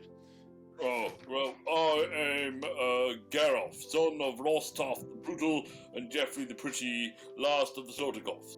In the north, they call me the Dragon Slayer of the green variety. In the west, they call me Employee of the Month for the Platinum Blade. For your needs, go to the Platinum Blade. Quality weapons for quality survival. Look, I'm going to stop you there. Gareth of the Slaughtergoths was probably... You see, you don't want to have long titles. People get bored of listening to them, and then what happens is they lose interest and then they wander off, much like I'm going to do. He takes a swig of your yak's milk and then he wanders off. He was a bit rude. Oh well. He might be important, this fellow. We need to talk to him. No, it's an in-joke, yeah. It's definitely an in-joke. Balthazar Harkenstone of Illyria was a previous character that Mike played in one of my campaigns. So I had to have a very meta interaction at some point. Yeah. So sounds funny. Sounds good. Oh, Balthazar Harkenstone is very funny. Can I have a chat with him at some point later on? If you really want to. He just kind of wanders off to sort of go and talk with. He kind of wanders off to Vidiana and Camden and starts having a conversation with them. Is there anything anyone else is doing? I'll thank Camden for laying this on, and Vidiana as well, and for putting everybody up. I'll go past and thank Bronwyn and Kintara and Garen for showing up as well. I know London would have appreciated that. And then I'm gonna go and wander and see if I can find the priest. Okay. Alric is still around. He's sort of meeting people and talking to people and shaking hands and everything as well. You do notice he's having quite a long conversation with Krinkash, and the conversation they're having is actually in Draconic. Krinkash is speaking in his native tongue, and he's able to have this conversation with Krinkash and with Alric in his native tongue, which is it seems, and Krinkash seems very open to having this conversation, and seems very comfortable with this. Raljan, are you doing anything? Yeah, I kind of watch Korvax for a bit, but figure that if he wants to speak with me, then he'll come over. This is a day for him to gather his thoughts and be with people that he needs to be with. Instead, I'll go find my sister and I'll just sit beside her and lean my head against hers and be like, I missed you, Doc. I missed you too. I didn't even know the guy. I'm getting teared up. These funerals, they always set me off. Dusky? Really? He's actually a really sweet guy. When you get to know him. Didn't he get lost trying to find our house? I mean, yes. But I don't know, there's something about him. A lot's changed. You've been gone a while. Yeah. Telling me. He's passed his exams. Really? Yeah, he's actually licensed to go out, into Ashenok and by himself. He's actually thinking about taking the commander's exams in the next few years. You could have come with me, I wanted you to. You know that the adventuring life isn't for me. I'm quite happy to stay on as a guard of Ashenok and keep our home safe. I don't think I'd be cut out for it. But maybe one day I'll head out with you on one of your adventures. Maybe. And then we'll just kind of sit quiet for a bit. Yeah. As you're sitting quietly, Dosky comes over with there's no plates for the food, and they're all just like on cocktail sticks. But he kind of comes over looking like Wolverine, with like cocktail sticks stuck in between each one, going, "Hey guys, you want some?" I just cast a glance at my sister, like, really? He catches you catching the glance and goes, "I'll let you have a moment. But seriously, get some of these, good." just kind of wanders off, back over to talk to someone. Actually, you see him actually walk on over to Bronwyn, and try and strike up a conversation with him. Oh, that's gonna go bad. Oh, I wish I was paying attention. That would be amazing. So, Aylar, are you doing anything?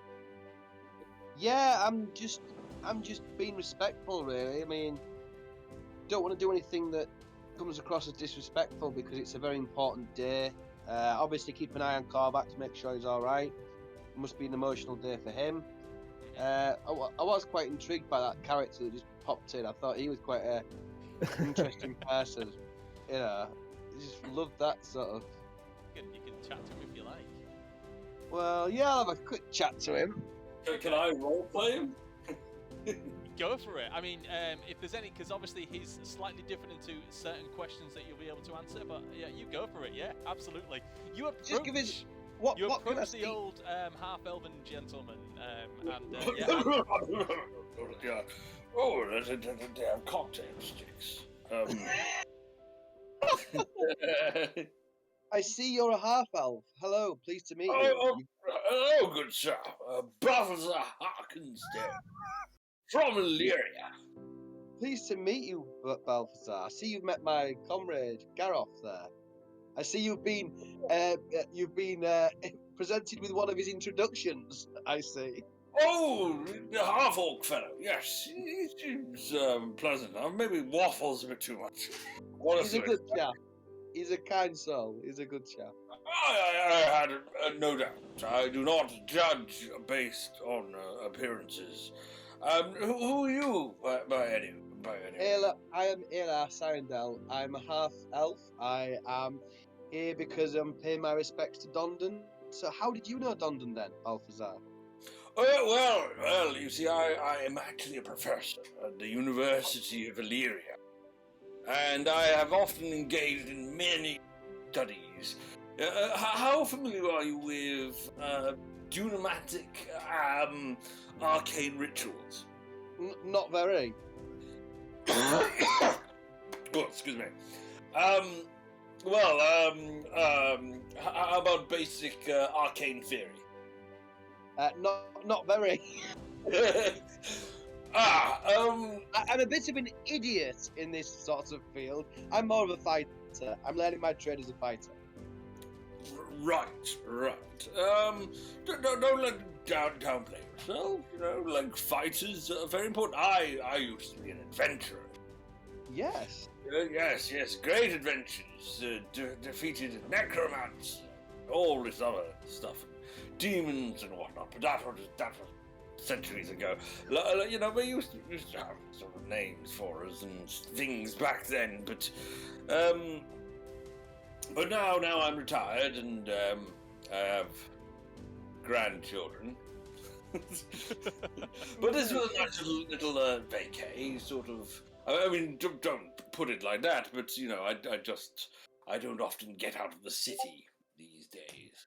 You know. Well, join me in a toast, and I'm going to open the yak's milk, and I'm going to offer him some yak's milk. To Dondon, to knowledge. Indeed, to knowledge, the greatest of all pursuits. And he will totally drink the yak's milk. Excellent. Thank you so much for that, by the way. That was brilliant. I hope it felt good to be able to step back into Balthazar's shoes. It was good to have him back. It really was. What an interesting character. Oh, you have no idea. No, I don't. Oh dear. Actually, one of the main things that Balthazar Harkenstone from Illyria ever did for Dondon was to give him Balthazar's transdimensional box, which is the item that you were using to communicate with Dondon with over the times that you know when he was alive. So if Balthazar knew what Gareth was doing with that box. Excellent. Right, so let me just get on to where. So after a while, as you as sort of like conversations begin to die down, and a lot of the people, you know, start to, you know, the crowds begin to die down. A lot of people starting to leave. They've all said their goodbyes, and you know, the evening's starting to get late. Korvax, you're approached by Alric as you sort of stand in the middle of the courtyard, and he just places his hand on your shoulder and just says, "Your father was a great man. He would be proud of you. The hour is late, and I've got duties to attend to." So then he looks up at the pillar and just goes, "Just take as long as you like." Thank you. I'm hoping I may have an audience with you if you have the time before we leave. I'm just going to look up at the pillar and just look back to him and just say I have so many questions. But I think something I would like to do with the rest of my life is dedicate myself to knowledge and the protection of those virtues. Some guidance would be appreciated. Come see me tomorrow around noon. We can have a conversation then. Thank you. Bid you adieu. And he steps away. at this point, he's going to walk away. Everyone else, I mean, I know Korvax, you're probably going to want to stick around for a little bit. Is everyone else staying with Korvax to be the last people there? Yep. Yeah. Okay. So, you sit in the courtyard looking up at your father's memorial with your friends, your family by your side. And after a while, probably about an hour or so, just as you're thinking about probably leaving, you begin to feel the breeze in the courtyard pick up in all directions. And a sound that sounds like thunder roaring from ahead.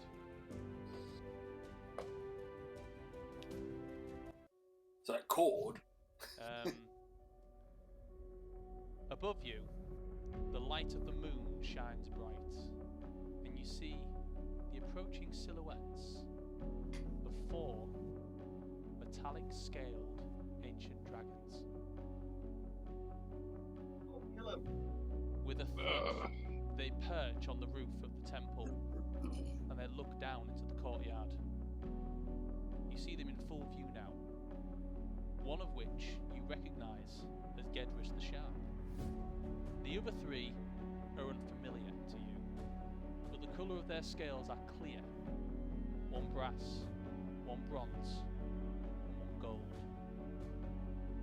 Without saying a word, they bow their heads towards the Pillar of Dondon, as if taking part in a silent prayer. They all then turn their attention towards all of you. Alarmingly, you see the corner of their mouths begin to light up with a spark of their breath weapons, and in an instant there is a burst of lightning, acid, and fire hurtling towards you. The 3 elements come together to form a torrent that encompasses around you. The air begins to smell like the sweet scent of rose petals, and suddenly you find yourself drifting into a gentle sleep. And that's where we're going to end tonight's session. What the sugar lumps? Thank you very much to everyone that's come to listen. I've really enjoyed tonight's session. Wow. Finally getting to lay Dondon to rest. I actually had a bit of a tear in there and really did. It's like putting to rest an old friend. Thank you to anyone that's watched. It was. And yeah, I'm going to end the stream there. And then if anyone wants to hang around for 10 minutes to talk about it, please hang around for 10 minutes to talk about it. And we can do that. But for everyone that's stuck around, it's been Call It Crits. It's time for us to call it crits. Roll on Tuesday. Thanks, guys.